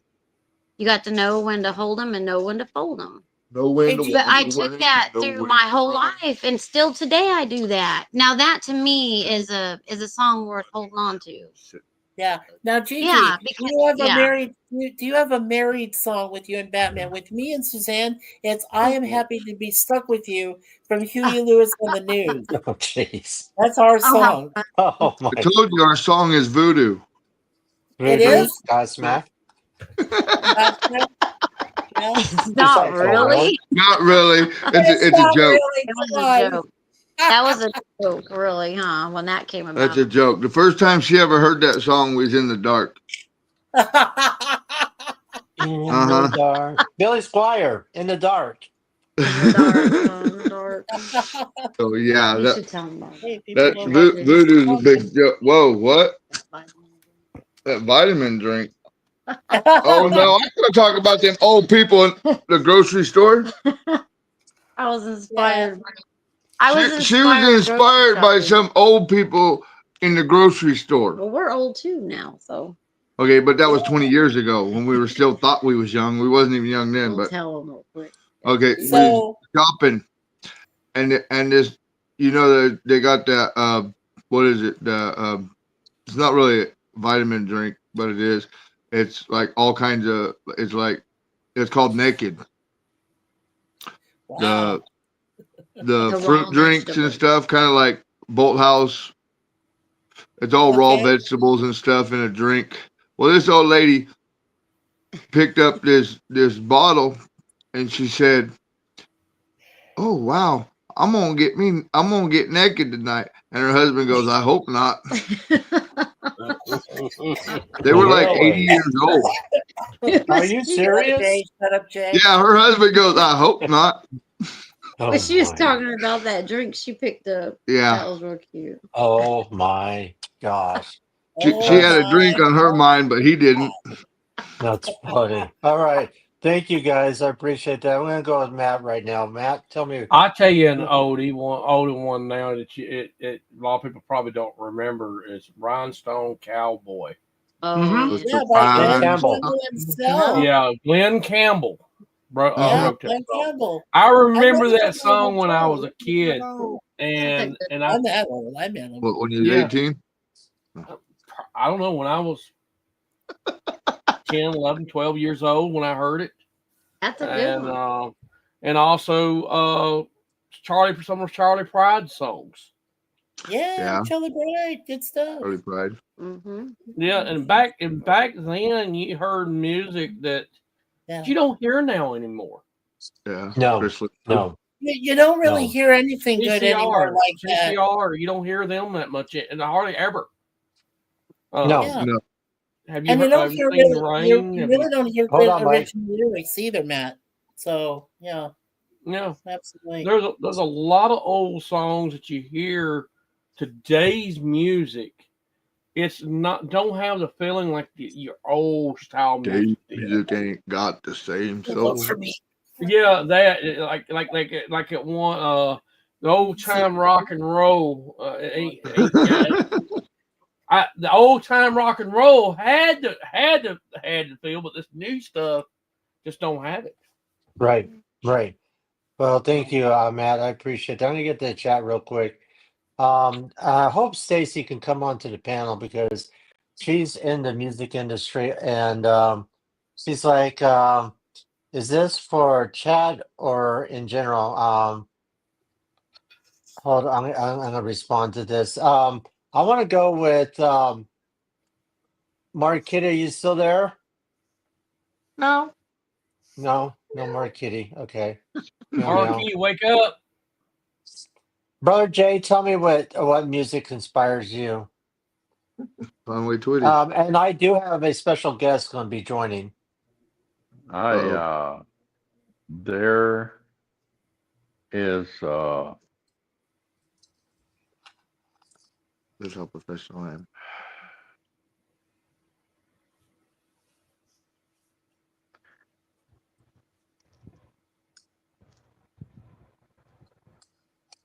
I don't want to get emotional.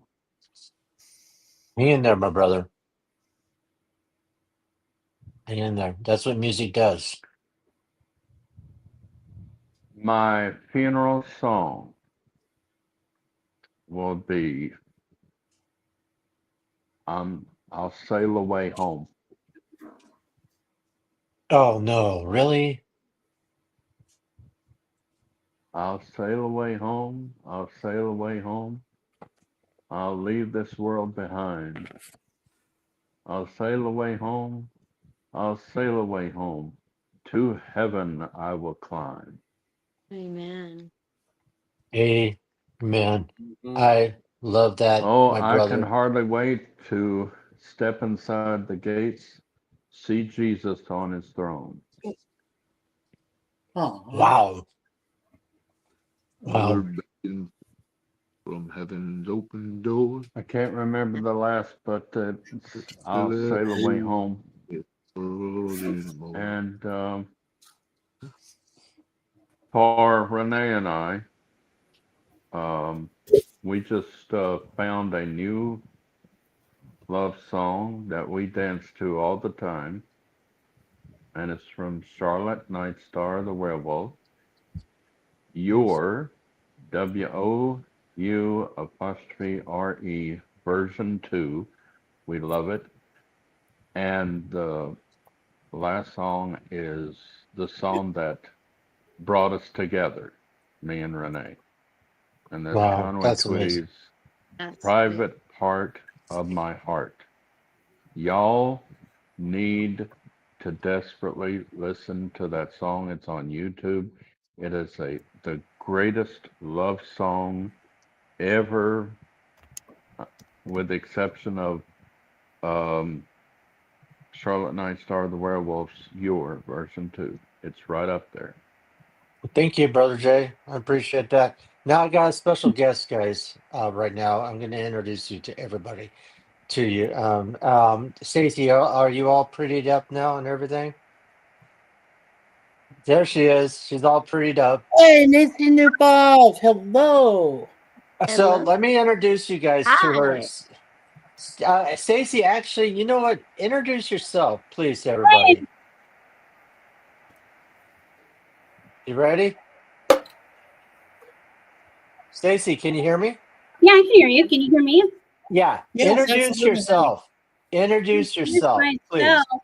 What do you do? Just tell everybody, please. What do? I just want. Yes. Yes.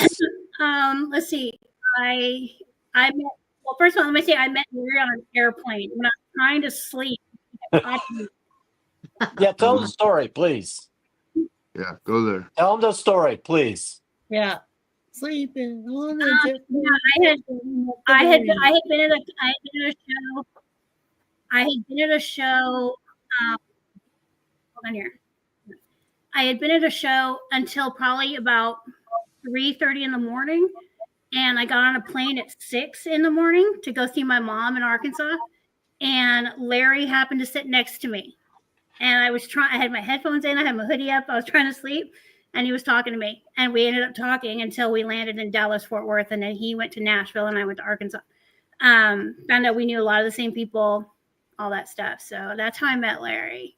How many years ago now, Larry? Lots of years ago now, I think. Yeah, it has. It's been a long time now. Yeah, it's been a long time. In a minute. Yeah. So, yeah. What is your influence with music? What even got you started in music? Tell me. Have you worked around any musicians? Have you worked around any musicians? Actually, I got into this business by mistake. So, I came from a law enforcement background. I have a degree in forensics. That's what I used to do. I lived in LA and I worked for a narcotics task force. And then I moved here to Arizona and got a job booking concerts at a convention center. And that's how I got in it. So, yeah, doing what I do now. Okay. Yeah. Tell us about what bands you've worked with. Who have you promoted? Who have you? Let everybody know, because a lot of people don't know you like I do. Let's see. Who have I worked with? Mm-hmm. Well, let's see. If you're in my living room right now, you can see like that right there. That drum head right there. That's by Jason Bonham. I got that from him. Below that, I don't know if everybody can see. Excuse my kitchen. There's that red guitar is Hart. The other one is Sammy Hagar. The white one is Sammy Hagar. Wait, is that Nancy Wilson's? Is that one of her guitars from Hart? Yeah, the red one is signed by Nancy. Yes, I recognized it. She used that on her first 2 albums with Dog and the Butterfly and shit. Oh my God, that's so awesome. I did a show. Go ahead, Stacey. I did a show with Hart, so they gave me. I got a guitar from them. On the other wall, there's Rick Springfield and a bunch of 80s bands. On the other wall, around the other side is Don Felder and Jelly Roll. Don Felder, yeah. On my wall that I'm like facing, I've got bands that I worked with. There's shows with like Cody Johnson, Foreigner, Blondie, The Cult, Shinedown, Michael Fronte, The Church, Adamant, Psych Furs, Scott Weiland a month before he died. Wow. Oh, they got Slash, Tears for Fears. What else I got over there? Big Bad Voodoo Daddy, Buck Cherry, Primus, Maren Morris, all those. Okay. I don't know if you can see them. I'll turn it around so you can see all those. Oh wow. That's awesome. Yeah. But Stacey, I'm really jealous of you for having Nancy Wilson's guitar. Because we just entered the Rock and Roll Hall of Fame. Yay! I was so happy. Yeah, they're very, very sweet people. Very, very sweet people. I don't think I've ever worked with an artist. I don't think I've ever worked with an artist that I don't like. Actually, yes, there's one.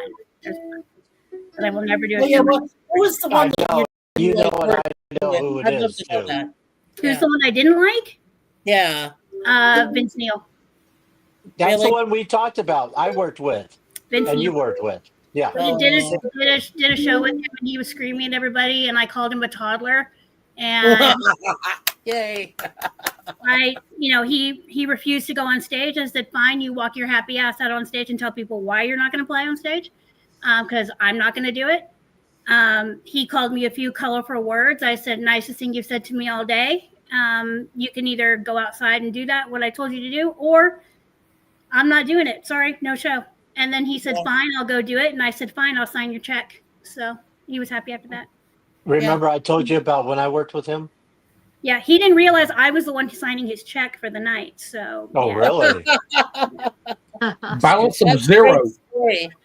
Yeah, Yeah, he was nice to me after he found out it was me giving him a check, not anybody else. Yeah. Oh, yeah. Did you work with Brett Michaels, Stacy? Did you ever I work did. with He's Brett? an absolute sweetheart. Absolute Oh sweetheart. yeah. Yeah. Stacey, Yeah. the other thing I wanted to get through, I told you I worked with him as well, but I don't want to get into that, is what music has really influenced you? What would you say? What has been the most special to your heart? Has really influenced? And I'm not talking about PTM or anything else like that, but Most special to my heart. Most special to my heart. Yeah. And okay, so I know I'm gonna date myself right now. Most special to my heart is probably ABBA because of my dad. Yes. Yeah. Yeah. Probably And what ABBA song would because that of my be? dad. When I was a little kid, he'd put on ABBA, and it was father-daughter dance parties in the living room. So that probably that one. Smokey Robinson with my mom. Oh, Oh, wow. me too. My mom too. Hey, Same thing. Stacey, I'm really dating myself, but the very first album I ever won from a radio station was ABBA's Super Trooper album. Fantastic album. Oh my God, I know. And I was like, I felt weird, like listening to it. But then some of my friends, like, the one with Happy New Year, just fantastic. I think of that song. It really is weird. But every time that a new year comes about, the first thing I go to on my playlist is Happy New Year by ABBA. Absolutely, every time. My go-to with them is "Thank You for the Music." That's Thank go-to. you for the music. Hey, there's a live thing on YouTube. You might have seen it. They did "Thank You for the Music" on a Dick Cavett show. Yep. You seen it? Oh my God! I love you, Stace. Hey, That's music. There we go. That's my go-to, and my go-to is ABBA. Yeah, but nowadays, I listen to ABBA all the time. Trust me. Larry knows this, that my like taste goes anywhere from all the way from Elvis to Godsmack to anything in between. Love Godsmack. I know Sully Etna. He's a wonderful gentleman. I have worked with Sully. He's a sweetheart. He's an absolute doll. Did a couple shows with him. He's a sweetheart. He's absolutely a genuine person. Okay. Yeah. And the other one that's just like Sully, rest in peace though, Chris Cornell, actually liked one of the songs I did on YouTube, and we talked. And I said I owned the greatest album they ever created, which was Super Unknown.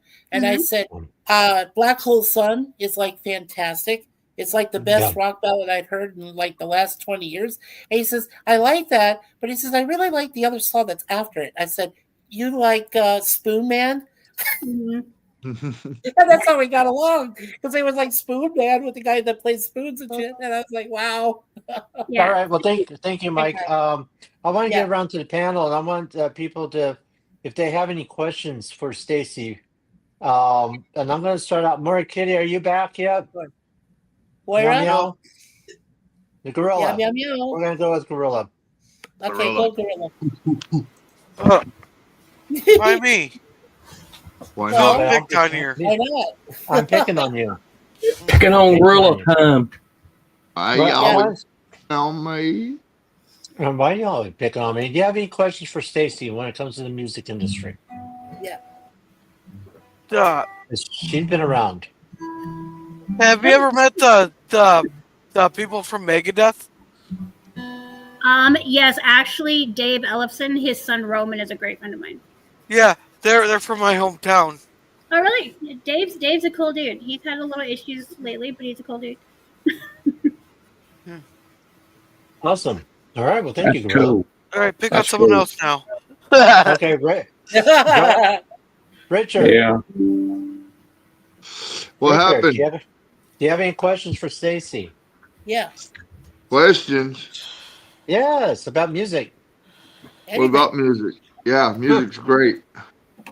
No, but I mean, what do you want to ask her though, specifically? This is the first time. She's a special guest. Special guest, yeah. Yep. Anything you want to know about Stacey when it comes to the music industry? Sorry. What's all that Oh, noise? Sorry, There that's you my go. That's a good son. question. That was a Good. copyright strike right there. That's what I thought too. I was just checking. Well, there think goes about the it. neighborhood. Think about it. Think about it, my brother. Think about it. All right, Matt. Do you have any questions for Stacy? I just say I like to thank her for all she's done. You know, that's one thing nobody's done is thank her for what she's done.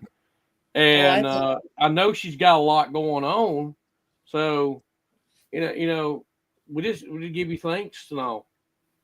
Oh, And thank you. I really haven't done that much. I play the guitar some myself. Right now I deal with my son and having his guitars and everything all over my house. So, Yeah, Oh, I play the guitar and I play the mandolin and I play the keyboard. I have in my house right now, and Larry's been here. Larry knows this. I have a drum kit where I should have a dining room table. Right. Right. Along the wall by the stairs, there's my son's guitars on his guitar rack. There is a piano literally in the middle of my living room. And all kinds of craziness all over the place. Yeah, Hey, Stacey, I didn't know if you knew this about me, but as I just mentioned, I had been singing since 1996. And one year I got to go to the local casino down there, near Hayden Road. That's on the Pima Reservation. And I got to meet Little River Band. And I didn't know this at the time, but I was sitting at a table right there by the stage. And they were playing one of my all-time favorite songs by them is, The Night Owls. And they put the microphone right by, because they were hearing me singing, a cappella and singing with them on harmonies. And they put it right by my table. And I didn't even know this. The roadie did it. I'm not sure why. But all of a sudden, I hit the note. They had turned off their microphones for just a millisecond. I hit that note where the song goes, he shuffles his feet away, and the whole place went nuts. They were like, wait a second, that just came from the radio. That was the song. And I got applause. And then they brought me on stage. I said my name, and the whole place erupted, and they all went up and gave me a standing ovation. Best moment of my life. I've never been. And then you know what they did? The lead singer, he asked me to sing with them for their second set for their concert there in the auditorium. Can't beat that. That's cool. I can't beat that at all. Yeah. Yeah, that's cool. And I told my mother about it, Stace, and she said, "Oh no, you didn't." I was laughing. I was like, "Mom, I was there. I sang with them. They applauded all of us. They gave a standing ovation for all of us." So yeah. Great moment. Yeah. Go ahead. Go ahead, Stacey. My son the other day came running in, and they played a show. His band played a show at the Pepsi Amphitheater in Flagstaff, and they opened up for a bunch of pop punk bands. And he plays one of his baby guitars that he won't let anybody touch. Is his PRS, and it's a Zach Myers from Shinedown edition of a PRS. And he put on his Instagram, he said, getting ready to play the show with my Zach Myers PRS, and Zach Myers commented on his Instagram post and said, let's go. And then my son went nuts. And I'm like, dude, you've been around so many rock stars, and that's the one you go crazy for? And he's like, Mom, he's my guitar hero. And I go, I know, I love the band Shinedown. They're the nicest guys you could possibly meet in your life. They are actual genuine Southern gentlemen. Very, very nice. But he lost his mind when he commented on his Instagram post for playing his guitar. So he thought it was wow. Amazing. Stacey, my turn. Stacey, you ever heard of Benson Brothers? Sounds familiar. They're out down in Alabama. Okay. Bluegrass band. Okay. I actually got to play with those guys. Nice. Nice. Man, I didn't know that about you, Matt. That's cool. Yeah, I got to play with them a couple times. We some reason Wagon Wheel came around, and we started playing Wagon Wheel together. And usually when we play it, we don't play it out of key of A, we play it out of key of G. And we started playing, and we had a blast doing it. Wow. First of all, I just want to welcome everybody into the chat that came in. Hey, Toby. How's it going? I'm glad you're here. Appreciate it. Thank you. Also want to, PvP said, hold on this one. He says, "Sorry, I worked with a little later, too late to join. It seems like you guys are wrapping up. I have many thoughts about music. This was disappointing to miss, but work week has been chaos. I am so sorry." Euler Greg says, "They mostly come out at night." And Stream Elements, who gives up? Never Hit that mind. like button. Yeah, hit that like button, guys. Definitely hit the like button. But Stacy, I have a question. What? When are we getting together? When are you getting together again? I don't know. When's your schedule match up with mine? Yeah, exactly. I gotta get. Can we get together? Because on March 27th, I'm having a thing with my shoulder done again, Yeah. and I'd like to meet up with you. Just we get coffee or something like that. Yeah, I got a couple festivals I'm working coming up, and then Okay. we should be good to go. Yeah. So we can meet before 27th, right? Yeah, because I have my festival on the 29th. Okay, good. Yeah. One of these days, me and Larry gonna get together and we're gonna play some music. I'm gonna let Mr. Larry play my Gibson. There you go. Yay! And I play the mandolin. There you go. What did you know that my wife Suzanne Thank you, used to Matt. play the banjo? She used to play a banjo. I can play. I know a little bit on the banjo. I'm not that good at it. I can do a little roll. I can play wagon wheel on the banjo. Oh, there you go. So my turn. I'm going to ask Stacy some questions because she came in a little later. She's a guest, and I know we lost Brother Jay. I don't know what happened. I know he's been having problems with his internet and what have you. But Stacy, do you have a song that you can reflect that goes back? We probably already talked about this too. That really touches your heart. That really is like, I love that song. It brings back so much memories.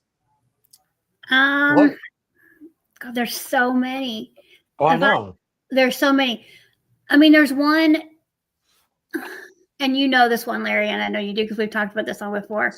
Right. One that gets me every time. It's my favorite song in the entire.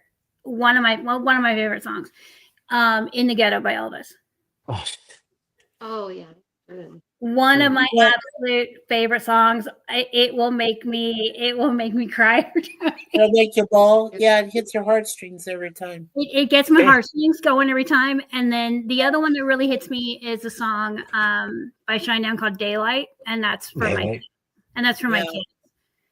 That's because they are both my kids are my daylight. So yeah. And Stacy, two of my favorite artists. I just want to mention this quickly. Two of my favorite artists, Sting and Sheryl Crow, both got together for a song called "Always by Your Side," a duet.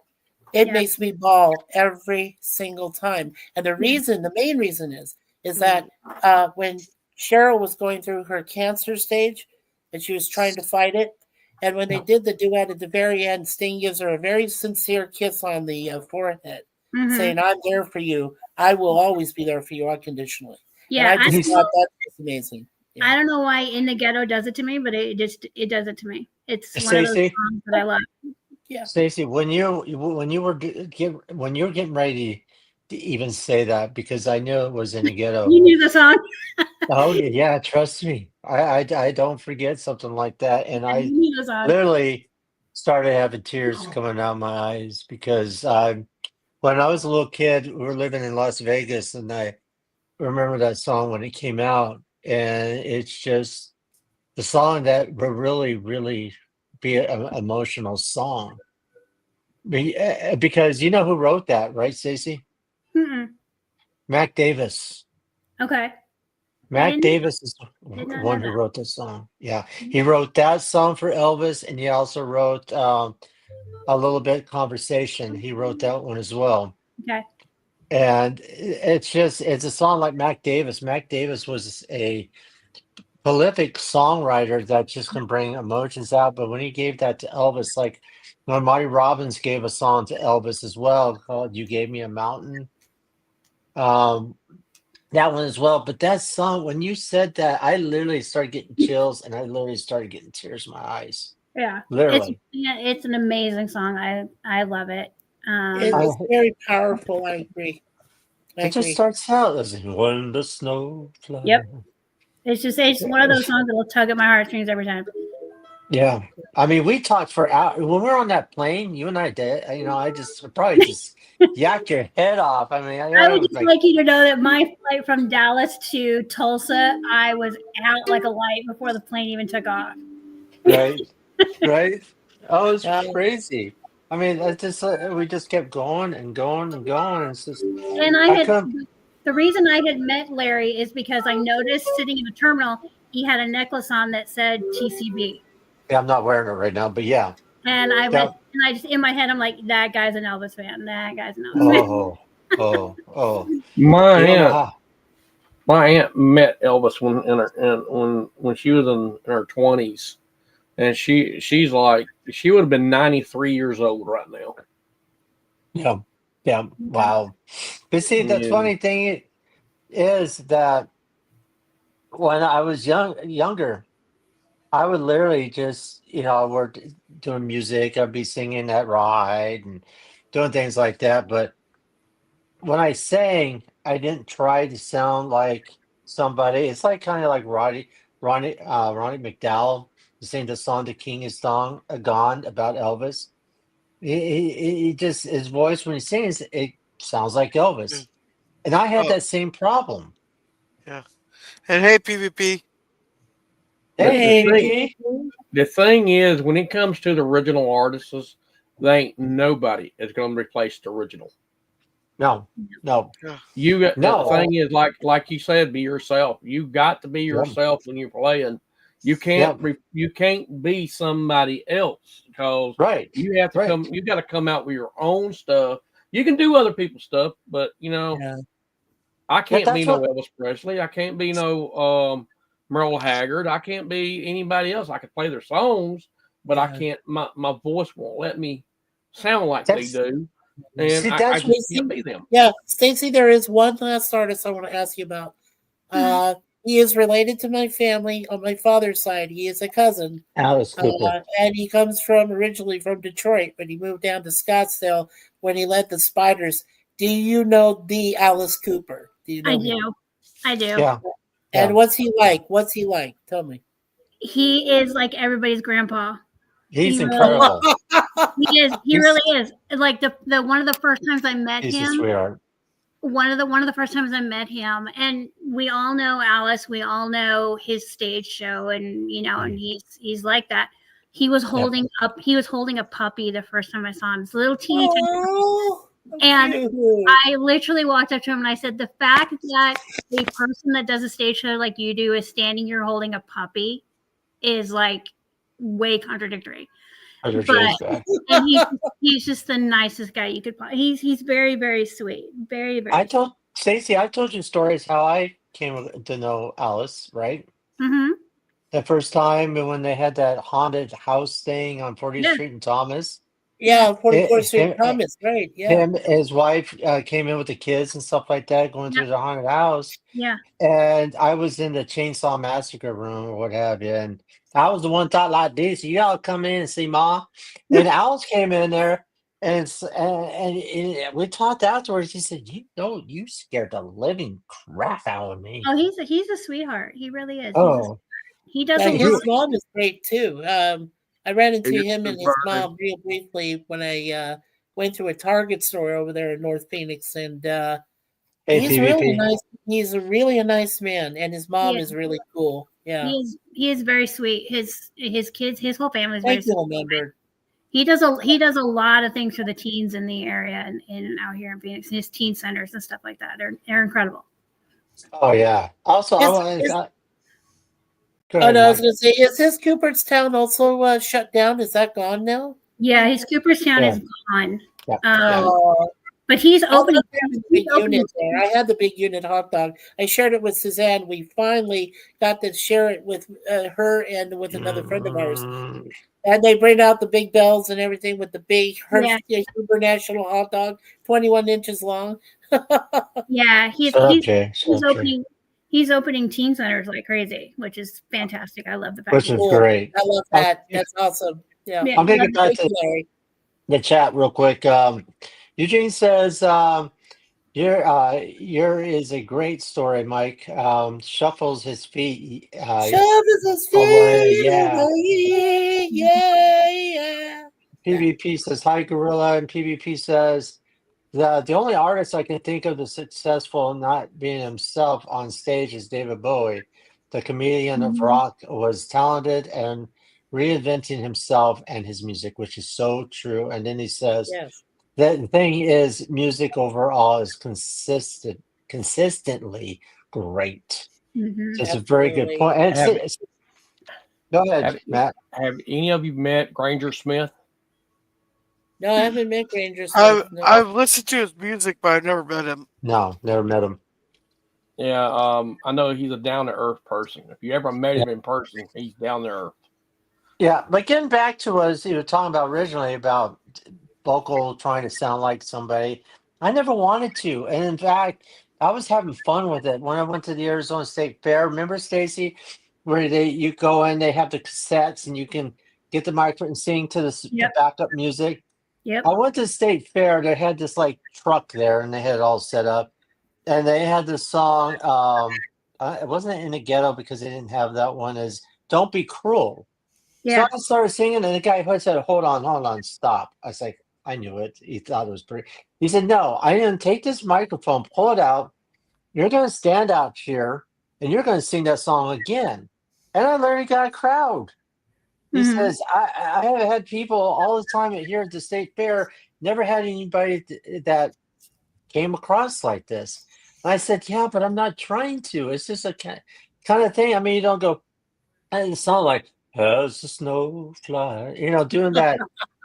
As a hungry little boy with a runny nose. Not trying to do that. It's just something that happens. Why is that the case, Stacy? When they want you to sound like somebody? No, why is it sound? How does somebody end up sounding like somebody when they're not even trying to? Yeah, how important is it that you want to feel the passion of the person that's singing like that way? I'm just Stacey, what I mean, is that bad? Does that just feel like you're a mockingbird? No, I don't think it's bad. I mean, you're paying tribute to them. That's why there's a lot of tribute artists out there. Well, yeah, but I know, like Ricky Nelson. Somebody says you should go up there and start singing Ricky Nelson songs. It's like, no, I just want to be myself, and that's why we got Be Yourself Adventures. I think anybody who starts to sing an Elvis song automatically starts to sing like Elvis, just because. Yeah, right. just because you like that. Yeah. Just because it's Elvis, and you can't sing it any other way. No, you can't. And a hungry little boy with the runny nose lays in the street. I mean, you can't do it that way. Growing up in the 70s, because I grew up with a lot of the folk and like the bands like Little River Band and so forth. So when I was there with them singing, I felt natural because I love harmonies. The Bee Gees were one of those groups that inspired me initially because I love their harmonies. And I'm so sad that all their brothers are gone except for, Barry. And still really cry about that every time I think about it. But the fact was that I got to sing with some awesome up-and-coming local artists. There was a guy named Thaddeus Sledge. He is the son of Joni Sledge, who was with We Are Family, Sister Sledge. I knew Joni personally. She was fantastic. And I mean, she came to my store because I worked for Safeway. She came to my store every day, came through my line specifically. And she said, my son Thad, he's really popular. I said, yeah, I've sang with him in karaoke and stuff over in a local bar we were at. And now he is singing in place of his mom on a world tour with Sister Sledge. Nice. Is that amazing or what? So, Stacy, since you, like I said, you came in later on into the discussion. What do you think about music now? I mean, you got first of all, what was your favorite decade? The 50s, 60s, 70s, 80s, 90s. You probably don't have a specific one. Also, what do you think about music now? Has it really just gone to what? Tell me. Talk about it to me. Okay, so my favorite decade, if there could have been an all of the above on that poll, that would have been great. I know. If I had to choose my favorite decade, be probably because I was born and raised in the 70s, but I was really raised in the 80s. Yeah. And so 80s would probably be one of my favorite decades in music. Plus I lived in Los Angeles, so I used to go down to all the the Rainbow and the Troubadour and all those places when I was growing up. Oh, the Roxy. And the Roxy and all those places. My brother knew all the bouncers, so they would let me in when they weren't supposed to let me in. Oh, that's so cool. Yeah. But they did because my brothers knew everybody there. Today's music, don't get me wrong. Like I was saying, like my son's a musician.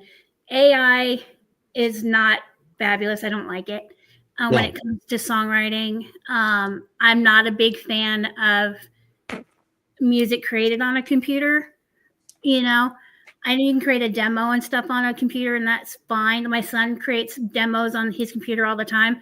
But when it comes to actually like laying down the song, you can't get that passion of a drummer going into a room and beating his life out on those drums, or a singer really focusing on it, or a guitar player pouring out his guts on that guitar on a computer. You just can't. Amen. You don't get that passion behind it. You don't get that, laying their lives on the line kind of thing for it when you go into an actual studio. That's why I said if my son ever used AI to create a song completely, or a computer, I'd kill him. I really would. He would be, because he knows better. He knows better. No pun intended on YouTube. You wrote the song yourself. You feel better about it. Yeah. He wouldn't do it because he knows that's not. He's not pouring out his guts, on those drums and everything that he puts into his music, or what his band puts in. So they always go live to a studio. But can you get good music out of computer generated? Yeah, you can. Billie Eilish proved you can. She's fantastic. I love her voice. But her brother Phineas actually does play music. He plays it live. They record it live. So I will allow her to go computer generated just because I love her voice and I think she's fabulous. But there's thing about auto-generated music. There's no feeling in it. There's no feeling at all in the music. No, there's not. No, I don't think there is, because you don't have that passion behind it. Talk about your passion with PTM. Oh, with PTM, my boys PTM. Yeah. Now that they've all not gone into the music business anymore. PTM was a band that I met. I do an event called Rock the District, where we take kids from 4th grade now up into seniors in high school, basically turn them into rock stars for the day. They're the music kids that kind of get left behind in school. And when the sports teams are getting all the money and the drama, and the music kids lose their programs, Rock the District kind of takes over for that. And so I met PTM, which was, the band was called Promise to Myself. Met them when they were 16, 17 years old. And they were just a little pop punk kind of band, and just had so much fun. And, we used to live by the fact that you wrote a song because it was cheaper than therapy to write that song. And you were writing a song because you had something to say. And just watching them play live was fun because they had a ton of energy. Especially the guitar player, Zach. He was all over the place. Larry, you've seen him play. You've seen him play live. You knew. Oh, yeah. Trust me.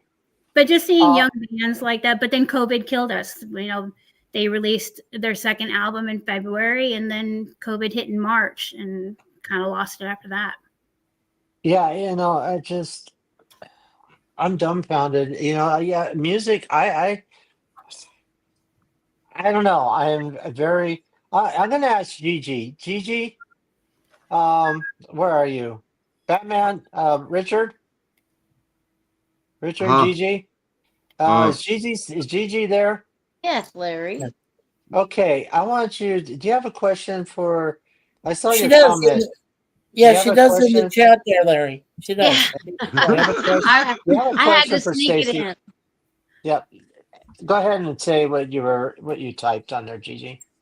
Okay. I'm very fascinated that you worked in forensics. That really caught my attention since I don't know a lot about music, but that part of your life, I really would like to hear something. That's cool. The forensics part of it? Yeah. Yeah. I mean, the career or whatever you said you had there. That was really interesting. Yeah. I had started because I wanted to, and my mom and my dad. My mom always blamed it the fact that she let me watch Quincy when I was a little kid. She blamed it on that. She's like, "There's something wrong." That was the one with Jack Klugman, right? Yeah, Quincy Medical Examiner. I love That that. was my favorite show when I was growing up. My friends were watching cartoons, and then I'm watching Quincy and Adam 12. I was watching like those kind of. Yeah, Awesome. you know, and so I wanted to go to medical school, and I wanted to become a coroner. That's what I wanted to do. Okay. And my dad thought I was insane, and my mom was like, "I don't know about that. You want to cut up dead people?" And my dad said, my dad just looked at me and said, "Well, you'll always have a job, so I guess it's okay." I started out going to medical school. I started going to UCLA medical school in California, and then I realized how long it was going to take me to become a coroner because I had to go through med school, and then I had to do residency, and then I had to go to pathology school, and then go do residency with that. And by the time, you know, I was done with everything, I would finally be a coroner or in that area. And then I met a guy I met a crime scene investigator, and he's like, "Hey, why don't you do this instead? You know, it's quicker. You have a lot of fun with it." And I said, "Okay, sounds like fun to me." So I flipped over to forensics. My dad liked it because it was cheaper.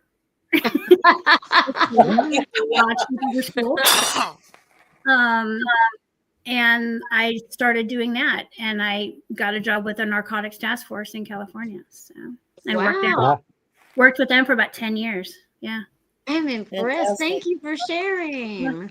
Yeah, thank you so much. Thank you. I love that. Have you ever met Bob Dylan?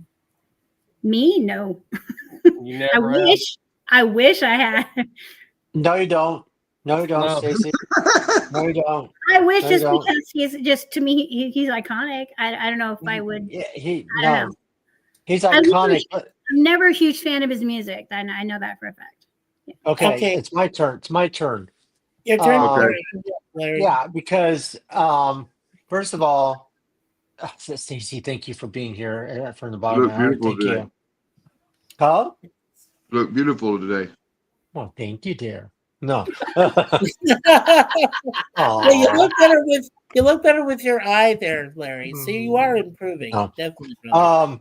Stacey, when you talk about Bob Dylan, you know my influence with the Haggards and Chris Christopherson and all that. When we were in LA with Merle, he was opening up for Bob Dylan. Okay. My mom always loved Bob Dylan. She was just head over heels Bob Dylan. And I mean, it's like, yeah, I like it. There's some songs I like. Lay, Lady, Lay. There's some songs I like. But when I was there, I was going to check out Pantages, you know, going backstage, the history of this great, you know, opera house and everything else. Going back to the bus, and this big bodyguard, security guard says, "What are you doing?" I said, "I'm going back into the bus." He says, "No, you're not." I said, "You see this? This is my badge here." He says, "I don't care. Mr. Dillon doesn't want people 150 feet from these buses. You have to just go out there and, you know, just stay there or go back inside the theater and stuff like that." And I said, "No, I'm just getting back in the bus. I got my stuff in there." And then finally, door opened up. It was Merle. Merle's like, "You know what? He's with us. Let him into the bus. I don't want to hear." He was upset. And Bob Dylan was so controlling of everything. I don't even think Merle was too happy about what Bob Dylan was doing. But, you know, it's a job. He opened up with the Rolling Stones. Rolling Stones stayed, and before they went on stage, they stood there in the audience and listened to Merle Haggard perform. Bob Dylan, forget it. I'm not trying to put Bob Dylan down or anything, but, you know, he's a what's the word that some people could be Arrogant. Egotistical. Egotistical. Thank you. And he was like that. I don't know if it's because, he's the legend of Bob Dylan and everything else, but the legend of Billy the Kid, or Pat Garrett and Billy the Kid, the movie he was in with Christopher Robinson.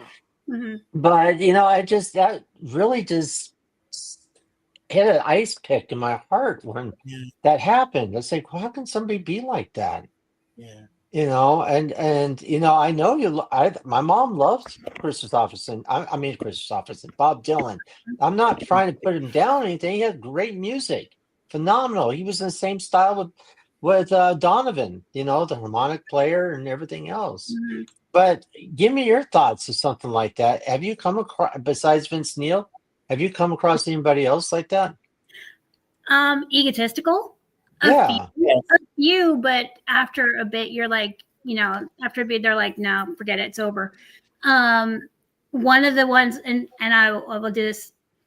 One of the favorite one I loved working with, and he was so much fun. And I did a bunch of stuff with him, and I've known him since I was a teenager because he was friends with my dad.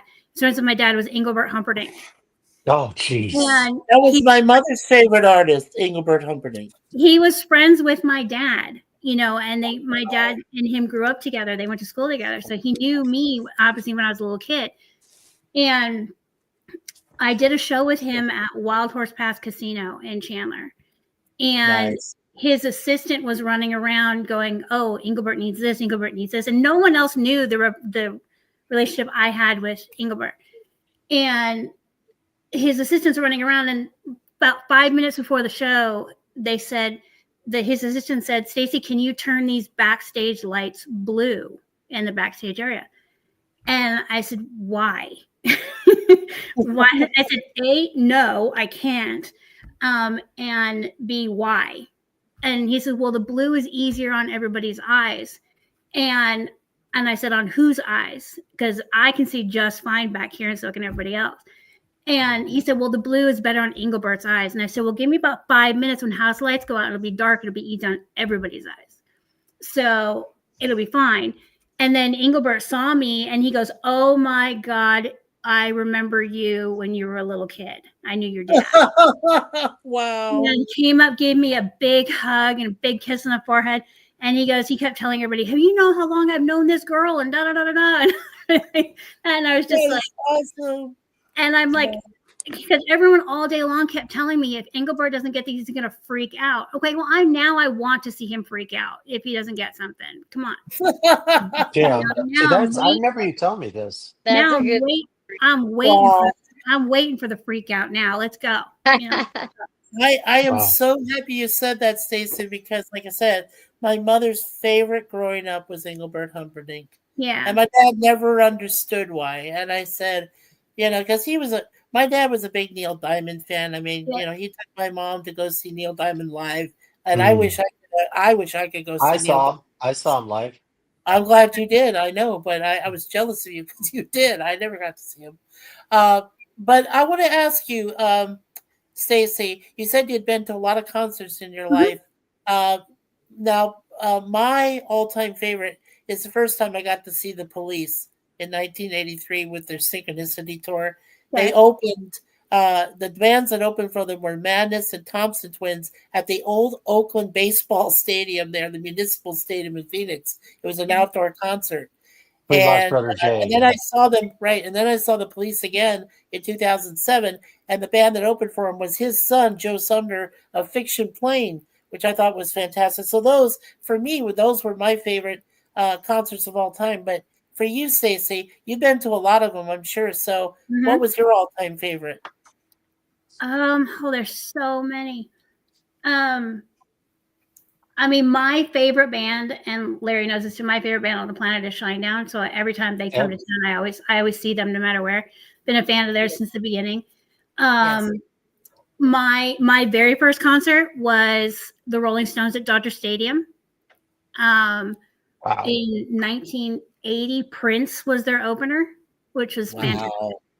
I was 6 years old. My brother was supposed to be babysitting me, and he had tickets, so I got to go.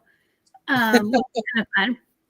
But the concert that threw me for a loop, and Larry knows this for a fact, I am not a huge country music fan. I'm not a huge country music fan. But I did a show with Old Dominion. And I was like, I'm not going to like this. I'm really not. It's country music. It's not my favorite. I respect it. Believe me, I respect it. But it's not my favorite. Mm-hmm. And before the show, I was hanging out with the guys from Old Dominion, and they go, "Have you ever heard our songs?" And I go, "Actually, I'm going to tell you truthfully, no, never heard your songs before until I booked you guys." And then after the show, I went back in their dressing room and I was talking to them, and they said, "How'd you like the show?" I said, "I hate every single one of you. You're all bastards. I hate every single one of you." And they go, What did we do?" I said, "During the middle of that show, I went and downloaded every single one of your albums onto my Apple Tunes. And I said, now I like your songs. I can't get that Memory Lane song stuck out of my head. I hate all of you." And they just started laughing. So that was probably like one of my most memorable. Wow. That's a great story, Stacy. Yeah, that's awesome. That one and Big Bad Voodoo Daddy. Scotty still owes me a hat. So yeah. Oh, does he? He still owes me a hat. He still owes me a hat. Oh gosh. What was it? Still owes me that sounds familiar, the Big Bad Voodoo Daddy. What was their they're good. They're big band. They were in the movie Swingers. They were in a big band. Right, Swingers, that's right. Yes. Yeah. That was the one with Vince Vaughn, yeah. Vince Vaughn and John Favreau. Yeah. Yeah, Favreau. Yeah. I'm gonna get to the chat real quick because I know I see got a couple here. PvP says Bob Dylan played here like 15 years ago, and the reviews were the worst concerts. I like some Dylan music. He is a great lyricist. I know I can't, but he has a big ego. Larry, I can help you. Don't worry, I'm here. I got it. Says I appreciate it, Mike. I wish I had joined now as you guys have gone longer. Let's see. PvP says, "Well, I don't want to interrupt Stacy's interesting stories anyway." You're not interrupting. Best concert ever was David Bowie, Sirius Moonlight in Vancouver. Wow, that's really cool, PvP. But yeah, Stacy, when you said you agreed when I texted you, I'll come on. Definitely. Yeah, we're still live, Jim. I have a special guest here. Yeah, we're still live. We're still live. We ain't dead yet. We ain't dead yet. Like Willie Nelson said. We ain't dead yet. No. Yeah, we're still going on, Jim. But I do have a special guest, Stacy Newpoff, who I've known for a long time, and we have so much in common. It's not even funny. Well, now even Stacy and I had something in common because we have something in common in music because we both grew up with ABBA, and that was the first album I owned was Super Trooper, and wow, that just blows me away. And now that I'm so glad, Stacy, you know my cousin Vince Fernier. That's his real name, Alice Cooper. So, fantastic. So Stacy, what do you think about? Okay, the main subject. I don't want to get too political, but music has always a lot of times has been reflected into a political basis, like back in the day of Vietnam, Crosby, Stills and Nash, Buffalo Springfield, and stuff like that. Hey, Scurvy, Lemon Pie's here. Hey, Scurvy. Things like that. What do you think today? I mean, the gangster rap and all this stuff, is it healthy? I mean, what happened at the beginning of 2000? It seems like nothing's changed. Culture hasn't changed. Style hasn't changed. Music has just gotten worse. Why? Stagnant is a good word for that. What's your opinion about this, Stacy? And Lemon Pie, I'm glad you're here. So can you touch on that if you can? I mean, I know music goes through its evolution no matter what it is. Right. I mean, when I was growing up, the gangster rap was the NWA and the Ice-T's and, New those guys. World Order, yeah. Those were the guys that were the big rappers when I was growing up. Beastie Boys. Beastie Boys. Who knew that 3 Jewish guys from New York would be a rap group? Who knew? And be as successful as they were, which is fabulous.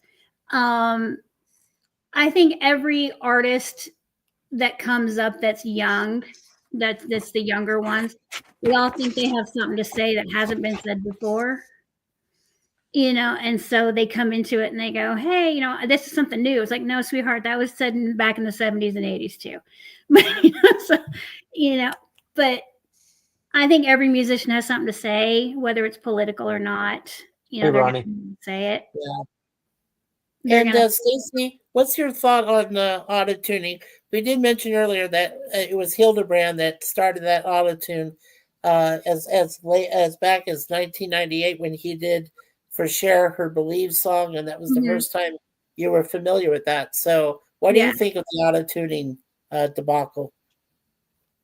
Auto-tune to me is something if I hear you on a CD and then you sound fantastic and I go see you live and you suck, that's a problem. Yep. With Cher using auto-tune, she can still sing live. She really can. She's still got an amazing voice. Oh yeah, I've seen her live. I saw her in Vegas with my parents. Yeah, I definitely know she can sing live. Yeah. Auto-tune, I'm not a huge fan of. If you need to use it to fix little things here and there, maybe kind of if you're pitchy. But again, you're not gonna have auto-tune when you're playing live and you're playing to a stadium or an arena. You're not using auto-tune. No, I'm not a huge fan of it. I'd rather the music be a little bit raw. But if you've got a bad note somewhere, then fix that. Yeah. Fix that. Before I continue the question, I'm just going to read this real quick by Lemon Pies. As I was working until now, this subject is interesting. Too bad I missed much of it. You can always watch it back, Scurvy. You can always replay it and watch it because there's a lot of interesting stuff we were talking about. But the thing I'm trying to get at today, Stacey, you got this hip hop, okay, gangster rap or whatever you call it. This has been going on for almost like 25, close to 30 years now. There hasn't been really a change like the 80s hair band, metal bands, the pop music from like Ultravox and things like that, the 80s, the 70s, the Southern rock and Leonard Skinner, Allman Brothers, things like that. What has happened? Is it the creativity gone to a point where it's not going to come back? You think it's always going to be something like this where the language is all about just the language and bad things and horrible things they're putting in music? What is your thoughts? And we want to welcome in Jim. Hey, Jim. Welcome in. Howdy. I'll make a comment right quick before we go on. Hey, Stacey. Matt, you're in trouble. It's Jim. All right, I want to make a comment. When it comes to music, what I've noticed that a lot of the songs today are basically the music is the same song. It don't change. They change just the lyrics to it. They don't have nothing. They recreate a whole new music with that song, and I've noticed that with a lot of people's songs. They just want to create a whole something different, and the creativity ain't there. Hey, PvP. Hey, PvP. Hey, guys. Welcome. I just got to test my mic. I'm going to have Stacey finish her thing that we were talking about. So, Stacey, if you can just kind of finish up on that. I think with today's music, you also look at back in the day, there was only maybe, a couple of people writing a song. There was your band of 5 or 6, 4 or 5 people writing a song. Today, there's 12 to 13 people writing a song. Beyonce, don't like her. Sorry. Anybody does. Me either. I don't like her either. She's evil. Katy Perry. Katy Perry. But when you look at the lyrics to Single Ladies, it's the same line over and over and over again. And 12 people wrote that song. Well, in all fairness, there's a song that says, my baby does thank you, Becky. It says that it repeats that 54 times. Yeah. But how many people wrote about Tequila? I don't know how many wrote it, but it's still repeated over and over. Yeah, and today, I mean, there's ideas out there, and depending on what your band is influenced by is what your sound is, and all that stuff like that. But I think today's music will evolve eventually. I was just watching the iHeart Music Awards the other day, and I was like, wait, where's the rock category? Where's the, my favorite band's up for 2 awards, and I didn't even get to see them accept their awards. They won, but I didn't even get to see them accept their awards because the hip hop guys were on and the pop guys were on and your Sabrina Carpenters and were on. Where's rock at now? Where'd all that go? Right. Where's rock and roll? Here's something what gets you too when you say the CMA awards. You have people up there doing politics and stuff on the CMA awards. Yeah. And why not? It's supposed to be there for music playing instead of politics. Keep politics out of damn music. Yeah. Yeah, keep politics. I know earlier you guys were talking about MTV, and I was flipping channels at like 3 o'clock in the morning, and it said on MTV a rock block, and it gave me like an hour of music videos, and then after that it was something else, and I was like, wait, what happened? What happened to MTV? Yeah, seriously, what happened to MTV? But Stacy, getting to that, talking about, but yeah, the language and everything is so historical about. It's all about bad language and things like that, and it's just you said. The thing I want to get towards is like Bruno Mars did something cool with that other guy. They put out an album. It's very soul oriented. It's kind of like the 70s mix of the song like Skate. They had some other songs on the album that really just reminisces to the soul time of the 1970s, which that's the only thing I've seen, or by The Weeknd, that song Blinded by the Lights. Yeah. It had that, but that's really the only thing. I wish they could put more stuff like that instead of all this crap that's all about foul language, this and that, and everything else. Yeah, because I think the foul language is so ingrained in certain people that it just comes out, and they It's hate. They don't know any different. Right. They think that that's going to make them better is by slurring. It's going to get them in the news. It's going to get them press to slur stuff, and that's not what I'm going to listen to. That's for sure. Yeah, I got a couple of people that came on, and again, you want to kind of repeat unless they've watched it. I got Jim, Commodore Productions, and I don't know if you've been watching this, Jim. Have any questions for Stacy at all? And are you there, Jim? Negative at this time. You have negative at this time. All right, that was the negative. PvP, your turn. Hello. PvP has left the building. Sorry. I was listening to Stacy and I muted. Okay. What questions do you have for Stacy? I know. Well, I only came in about the last hour or so I don't know, I might have missed something. I was just listening to what she was saying, and I don't know if I have any real questions, to be honest, Larry. Directly to Stacy, I can't think of anything specific off the top of my head. You kind of put me on the spot here, actually. That's what I like to do. But I just what you were talking about, today's music. If I could give a few thoughts, if that's okay. Yeah.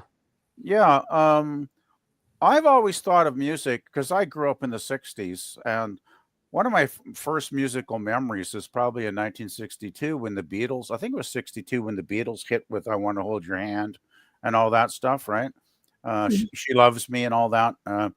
Because I can remember, I was like 4 years old, jumping around the back seat of my parents' car because we didn't have seatbelts. We didn't have seatbelts in those days, and I remember the radio. Of course, that's what you did. You listened to the radio in the car, and the Beatles would come on and sing, "I Want to Hold Your Hand," and I was jumping around, loving it. Of course, I was even singing along at the age of 4. That's how good the Beatles were, because even a 4-year-old could understand, the fun of it.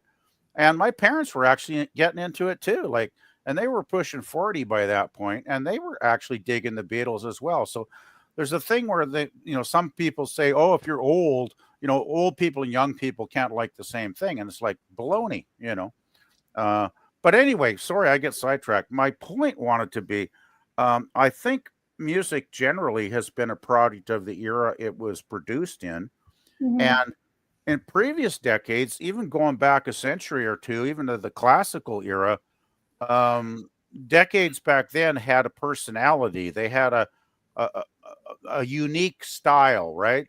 Remember the 50s or the 60s or the 70s. It was a different era. Every decade was different. And it seems to me what's happened, Larry, in the last 20 odd years, I think a lot of it has to do with the internet coming in big time around the turn of the century. Because I remember I got my first computer in like 1999 or whatever. And everything's, it was primitive then, but everything slowly started to become homogenized, and the social media thing took over everything.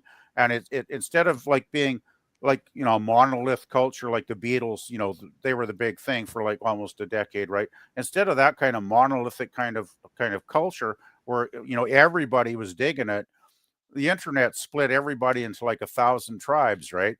And now there's no cohesiveness. And I just wanted to get to your point of the crudeness of today's culture. I went to a football game last summer. Well, there was a contrast. I went down with my cousin to see The Damned, the 1976 original first British punk band to put out an album. And I loved them back from then. And I never dreamed in my wildest dreams I'd ever get to see them. And I actually got to see them in Vancouver. 3 of the 4 founding members played that night. They were fantastic. They looked the late 60s, but they still look great. They were still in shape. They belted out the tunes just as good as they ever had. It was a fabulous night. A great night of great rock and roll, right? Great punk rock.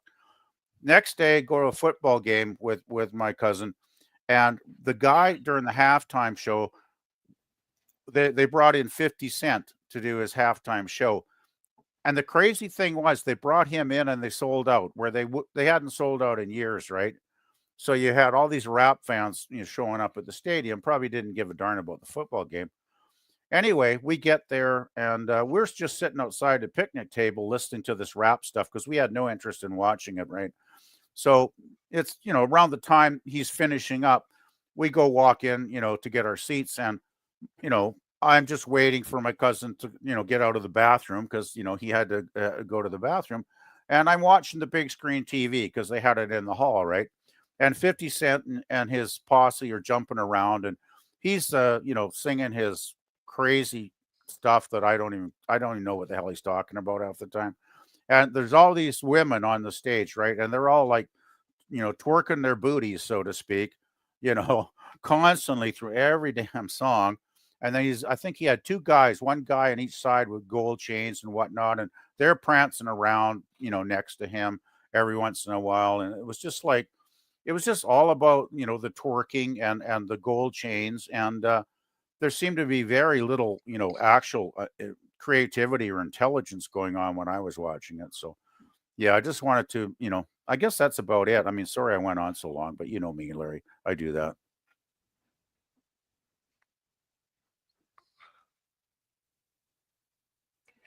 You're muted, Larry. You're muted. Yep, I just noticed it. Sorry, guys, it's getting late. Stacy, if it's okay, I want to get kind of like a permission just to show a little bit of it, PTM, this another tragedy, just show a little bit of it. Oh, you should do the Jacob's band instead. It's better. Okay, okay, oh really? Okay. You should do my son's band. It's much better. I'm a shameless mom. I'm going to plug my son's band. So, hey, okay, you're loud, Stacy. That's fine. Do you have the link? Search on YouTube. All the better. All the better. Okay. All the better. Got their new tragedy. song, they just released their new song called "Dying for You." Now, my son's band. My son's band is heavily influenced by old school punk, Misfits, Sex Pistols, all that stuff. Like my son, my kids knew the words to Anarchy in the UK before they knew their ABCs. So yeah. Oh, and did they also know about Sid Vicious? Yeah, they did. We actually really fun. We saw Motley Crue when they were here. Nice. And Vince Neil started singing a Sex Pistols song.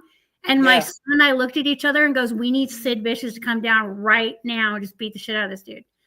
And because we're like, no, this is sacrilegious. You don't sing a Sex Pistols. Well, it was like we discussed this earlier, Stacey. I'll bring this real quick up. We talked about Don McLean, and we talked about American Pie, which is a classic. Love that song. But the day that Madonna decided to sing it and took it over, I think that's when I was ready to fly to New York and go after her. I cried that day. Like we were going to go after Vince. I cried that day.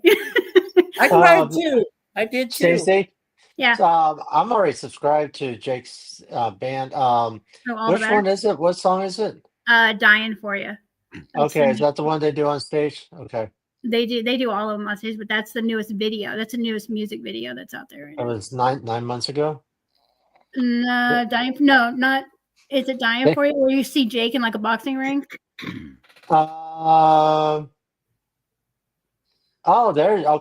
one. Yeah, Okay, I'm looking that's at the the one they were one. seeing on stage. Okay, hold on. Yeah, no, the music video they just dropped it. Okay, I'm gonna share this with you guys because Yeah. I got permission. Yeah, and you can YouTube, you can suck. Never mind, I won't go there. And that guitar, that guitar that he's playing in that video, Right? that guitar was designed by me and built by my brother for him. So it's a one of a kind. The one that does the things for pedals? No, not the one that does things pedal. He built that guitar for Jacob after I designed it. Jacob will not let anyone touch that guitar. That guitar is his baby. Really? Yeah. Let's all the better. Okay. Of course, I've known your son since he was a lot littler. I mean, that's him and the guitar, playing guitar right there. That yellow guitar. That's my son. Jacob. All right, here we go, guys. We're actually going to play this, and we will not get a copyright strike. If we do, I'm going to go after Stacey. Okay, you promise? I promise you, you will not. I promise. Promise to myself. Yep. Promise to myself. Absolutely, promise to myself. It'll be all the better. And who's the lead singer? Who's the lead singer there? Her name is Melinda. That's actually my son's girlfriend. Yep. Nice. Okay, here we go. Here we go, guys. Over here. Oh, you have a woman drummer too? Whoa.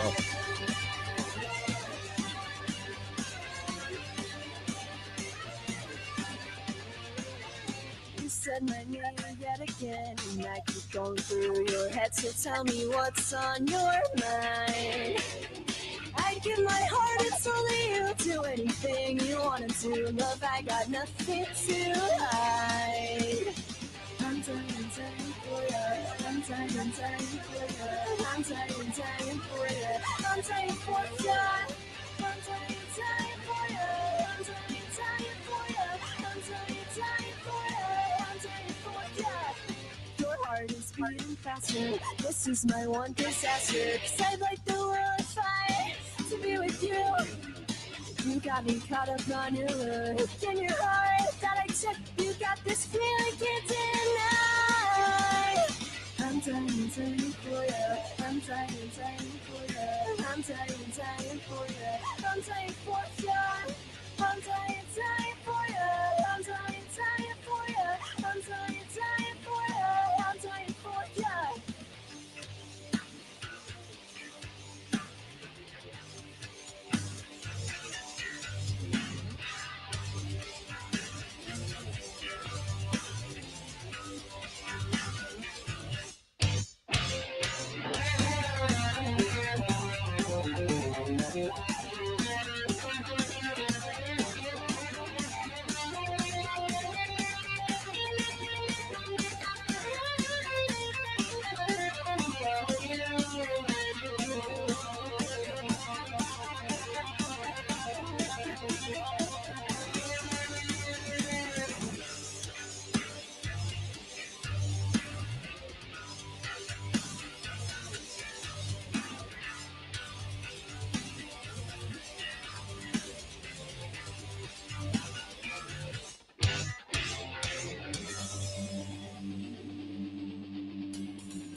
I'm dying, I'm dying, I'm dying, I'm dying, I'm dying, I'm dying for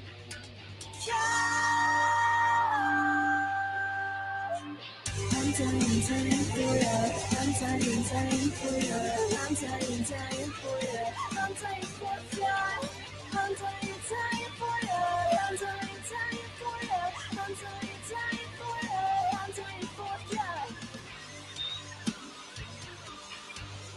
Woo!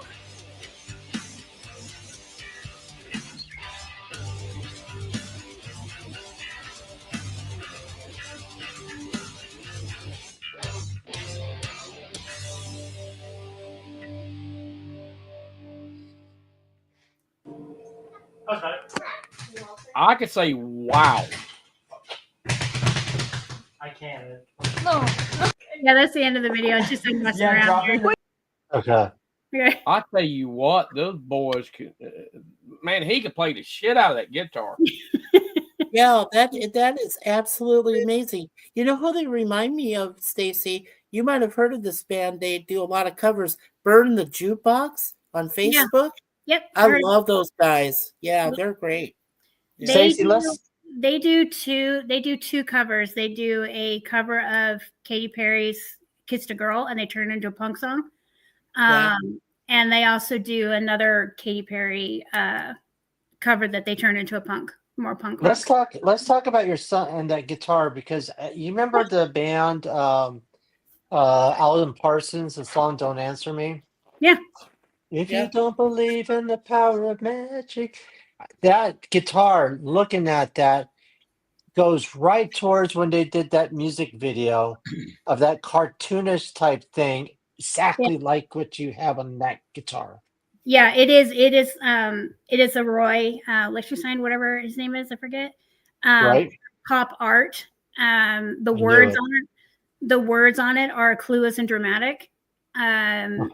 So, and that goes back. There's a Shinedown song called "Clueless and Dramatic" that him and I love, and him and I go back and forth that song. So that's what that is. That's not that I think my son is clueless or dramatic, even though sometimes he can be dramatic. Right. We know right. it. You know, I'm not saying, but But It's not totally about him, but yeah. Yeah. what But else did your son play? He plays drum. He's been playing drums since he was about 6 years old. He's 18 now. He's 18 now, so you know. That's crazy. He's been playing drums. He's been playing drums since he was about 6. He's been playing guitar since he was about 11 now. He also plays bass. He also plays piano. Yeah, plays it all. I like the female drummer in the band. What's no, that's her a guy. name? That's it. That's a guy. His name's Cole. He just has long hair. That's a guy. This is Oh, a guy, yikes. man. Okay. It's a guy, Mike. It's It all looks guys. like a girl. I'm sorry. No, it's all guys except for the lead singer, Melinda. Yeah. Right, and Burn the Jukebox also has the lead singer is a woman, and then it's got the 3 guys that play the drums and a keyboard and other stuff. Yeah. So, Yeah, so what is your Melinda, the lead singer, she just turned 19. Wow. Jacob, the guitar player, my son, he's 18. I can't believe that. Gray, the bass player, is 16, and Cole, the drummer, is 17. I can't Nice. believe Jake is 18. I cannot believe he's 18. Yeah, Is he's he? 18. My gosh, where the time has gone. Yeah, But he's got a great sound. I hope and pray they do really well and they become a I just successful subscribed to him too. band. Yeah. Did you? Yeah, Stacey, I'm going to put their link in the chat. Yeah. Okay. Yeah, please do, Larry, so I can find their channel for sure. It's All the Better Band is what they are on YouTube and Instagram. Yeah. Yeah, here, guys. I'm going to put that. Yeah. I want to get everybody's opinion. I'm going to start off with Gorilla. Gorilla, what is your thoughts? About the song and the music and everything on there. The talent. I'm sure I gotta listen to more of the music there, and I'm not in the great state of mind right now. You're not the right state. I'm very hungry. I'm getting tired, and Yeah, we're gonna my wrap it wrist up. has been bothering me. Oh my gosh, and your voice is about at it. All right, we're gonna probably wrap it up anyway. And Stacy, you're gonna call me tomorrow. Yep. And we're gonna discuss, when to get together before we can before I have the what. Yep.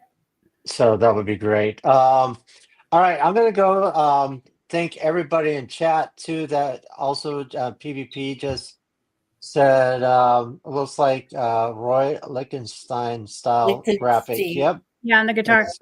Yep. Yep. Yep. Yeah, that's Yes. Lichtenstein. Yeah. Yeah. I think it's Liechtenstein or something like that. Liechtenstein, it could be. Yeah. Well, I Liechtenstein. study in art school, so yeah, I'm familiar with it. It's German, not Jewish. It's Stein. Liechtenstein. Yeah, there we go. I was going to say it, but it was definitely the influence of that guitar. That's for sure. That art. That's awesome. Yeah. Yeah. So I want to thank everybody in chat. I mean, there's a lot of people, but I'm going to go down as much as I can. I want to thank Jay Aldrich for being here. EVP was also here on the panel. Mike, thank you for being here. Kevin, Trekkie, Matt, thank you for also being in chat and here, and Stacy also as well. Yay! Resolute Jern, thank you. You can check out his Saturday mornings cartoons on his channel. Jim, since I got you on chat, why don't you go ahead and promote your channel, my brother? Well, Commodore Productions, we ain't doing much of anything right now, so there ain't really much to say. Been working on my truck and getting the lawnmowers ready for the season. That's coming up, in a couple weeks? Yeah. So awesome. Commodore Productions on hold until we get more time to do that. But we did launch Repair Again Part 2 about a week or two ago. So check out Commodore Productions. You never know what you're going to see. There you go. Right. Thank you. Thank you, my brother. Thank you. Also, Stacy, I just can't. I am so glad you joined. I can't tell you enough. My fingers couldn't type fast enough to put all of my comments in the comment section. So. No, well, then this was a night for music. This was a night for history. Euler Greg, thank you for coming in. JP's also. Want to thank Booty Duck Nick for coming in. Also, King Jamie, I appreciate you coming in. Fat Man Batman, who's also here on panel with Gigi. Women Wonder with Gigi. What you guys got going on? Are you guys still here? Where are we supposed to be? Where? Huh? What? Eating that big steak on there. Yeah, what do you guys got going? Yeah, you and Gigi. Not a whole lot? Not a whole lot. It's spring cleaning time. Spring cleaning. We got to think about Knott's Berry Farm, right? Oh, Knott's Berry Farm. Yeah. Wouldn't that be fun? Where's Gigi? She's not there? She ran away. She ran away? Oh. She said she couldn't handle sitting that close to me for that long. She said that long sitting next to you. No, ain't happening. Gotta go. You gotta go work soon, don't you? Yeah. Oh man. Yeah, I gotta go. I gotta go to work once I get there. Once you get there. When do you leave? When you gotta leave? What, about an hour? I can leave a little later than 10. Okay. But then I gotta do the 1 yard first, then go to the far yard last. Don't matter either way. Can you do me a favor? Tell Gigi I said goodnight, and you guys give me a holler tomorrow. Yeah, did you hear that? Yeah. Okay, she heard you. You doing okay? You got a tooth? I wish I did. What's wrong? Her tooth hurts. Oh no, like Diane's. Yeah. She said she had a tooth thing. I said, "Oh, you got a tooth? I wish I did." Diane's got pulled. Remember, she had surgically removed. Mm-hmm. So yeah, if you guys give me a holler later on tonight, or probably tomorrow, would that be good? When do you want me to holler at you? Anytime tomorrow. All right. Okay. Anytime. I'm just glad you guys are here. I appreciate it. You said later tonight or tomorrow. Well, I forgot. It's getting late, so you got to work anyway. So tomorrow. Yeah. Well, I'll be back home tomorrow. Okay, that'll work. So So I'll text you about 1 o'clock in the morning. Oh yeah, there you go. That sounds good. That sounds good to me, right? All right, my 4 waterman. o'clock in the morning is a lot better. Yeah, yeah. There you go. You're the water guy. I love you guys. You know that. We love you. Love you Thank guys. you. Good night, you guys. I love you. Love you. Hugs. Hugs. All Night. right. Well, thank you guys for being here. Also, Ronnie's World, thank you for being here. Love you always. Um, let's see. We said JP's. And let's see. Anybody else here? I know there's quite a lemon pie. Eugene. Lemon pie. I want to thank you for being here tonight. Thank you, Scurvy. And I think I got. If I didn't get anybody, I'm sorry. Eugene. Eugene. Yes, Eugene. Thank you, Eugene Bird. I really appreciate you being here. And with that, let's see. Gorilla, what do you got going on? Let's see. Tomorrow we'll got Firefly. Then Friday we'll be reviewing reviewing the season 4 episode. I think it's there. We have 13 or 14 tomorrow for a review. Okay. It's season 4, and did you need me to tell you the episode, or you already know it, Gorilla? It's like it was after the nurse. It was after the nurse we did. Yeah, it doesn't mean I remember what it is. I'll say it Nice. towards the end. I'll leave it in the backstage for you there, brother. I know we got a really good episode coming up in a couple weeks. It's one I remember from my childhood. All right. Well, thank you. I appreciate it, Gorilla.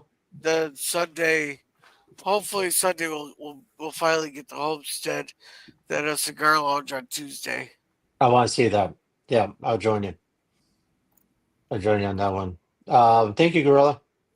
Yeah, no and let's see. Let's go with Matt. Matt, what do you got going on? Here lately, ain't been doing too much Matt's chat. So I've done another episode a couple weeks back, and just trying to get some more stuff together and put on there. We talk about just about everything from Star Trek to lawn care to music to whatever, and you never know what's going to happen. And like, if you're not subscribed to the channel, subscribe to it and see what happens next. And I hope everybody have a good weekend coming up. And if Bo Jay ain't here, I'm gonna say a little prayer for everybody too. Okay, that sounds good to me. And I will go ahead and towards the end, I'll have you say a prayer before we leave. Mari Kitty, you there? Meow. Meow. Meow, Okay, meow, meow. what do you got going on? At the moment, nothing. I don't have anything planned yet. Might do some politics in a couple of days, but I feel so emotionally burnt out on it. I'm kind of like, so I don't know. Yeah. Lift you up a little bit with some music, right? Indeed. There you go. Well, I really thank you for being here tonight, Mari Yeah, it's Kitty. glad to be here. Even though it's kind of here and gone, back and forth, doing dinner. Wow, we love you, Moira. I was so glad you were here. Oh, thank Yeah. you. Thank you. Meow meow. Meow meow. Meow meow.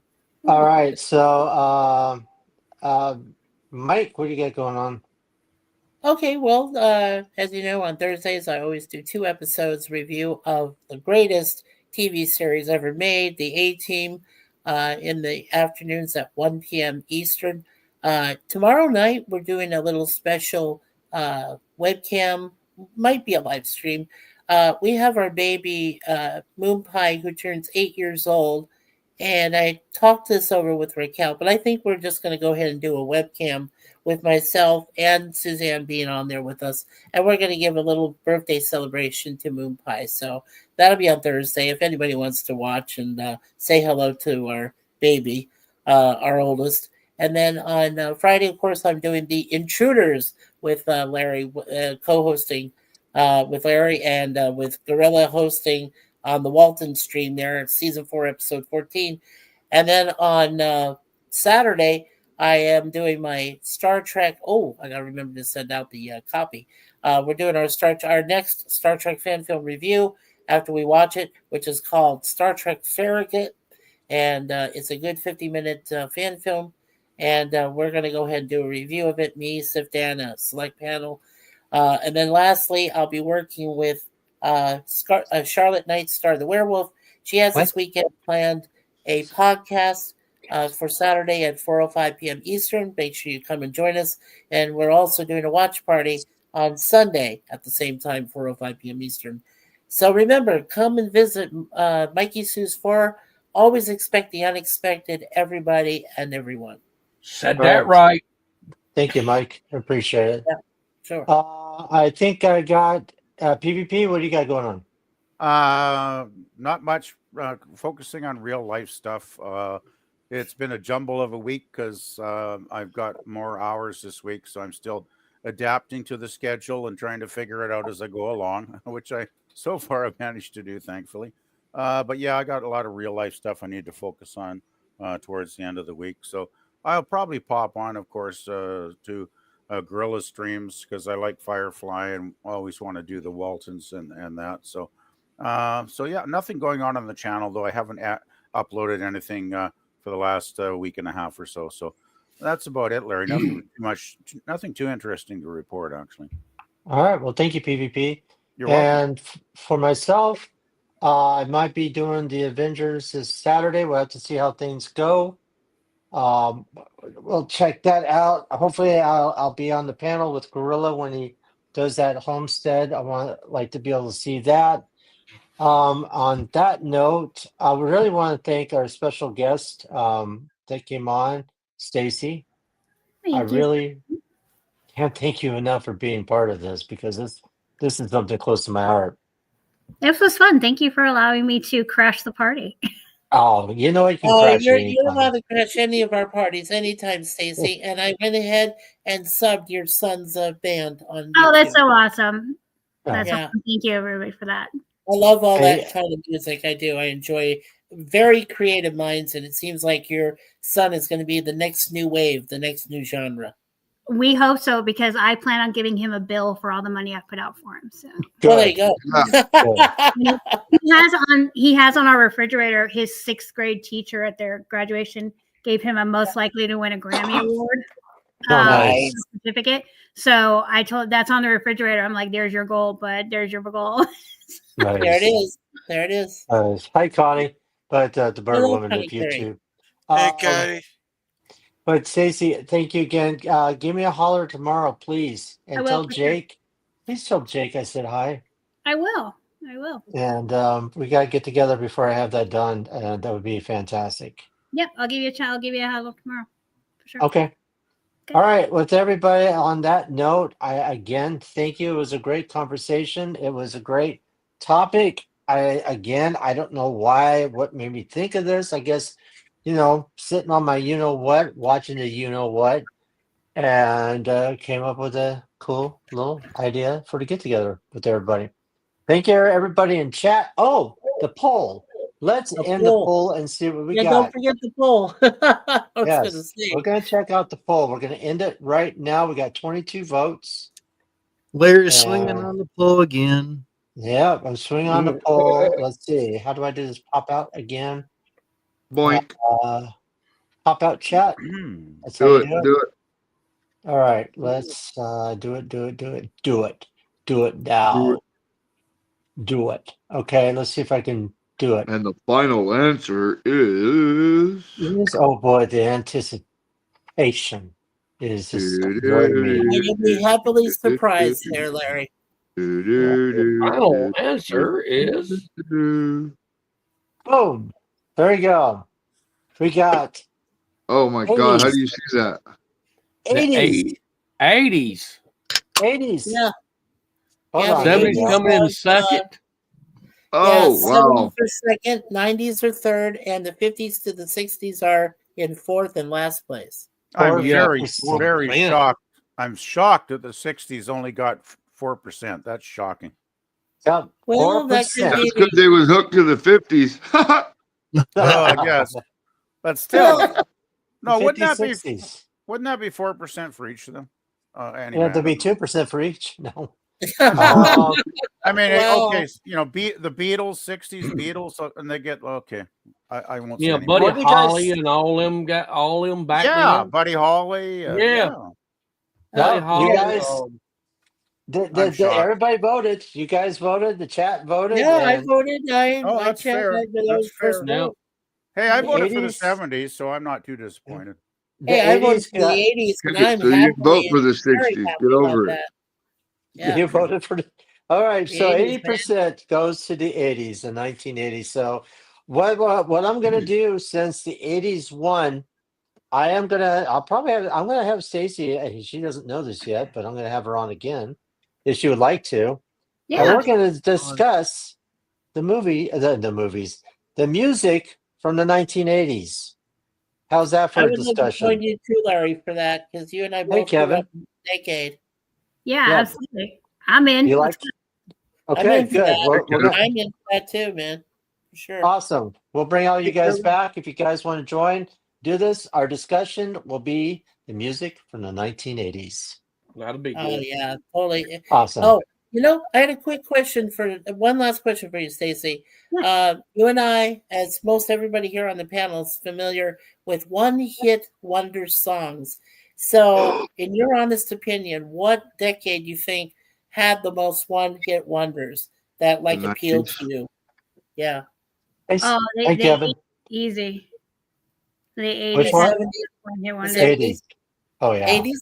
80s. Oh, Okay. yeah. Yes, I'd go 80s. with 80s. Yeah. Yep. The 80s Yep. for sure had the best one-hit wonders. Yeah, there's a lot of them. Yeah. Definitely. I Hey, agree.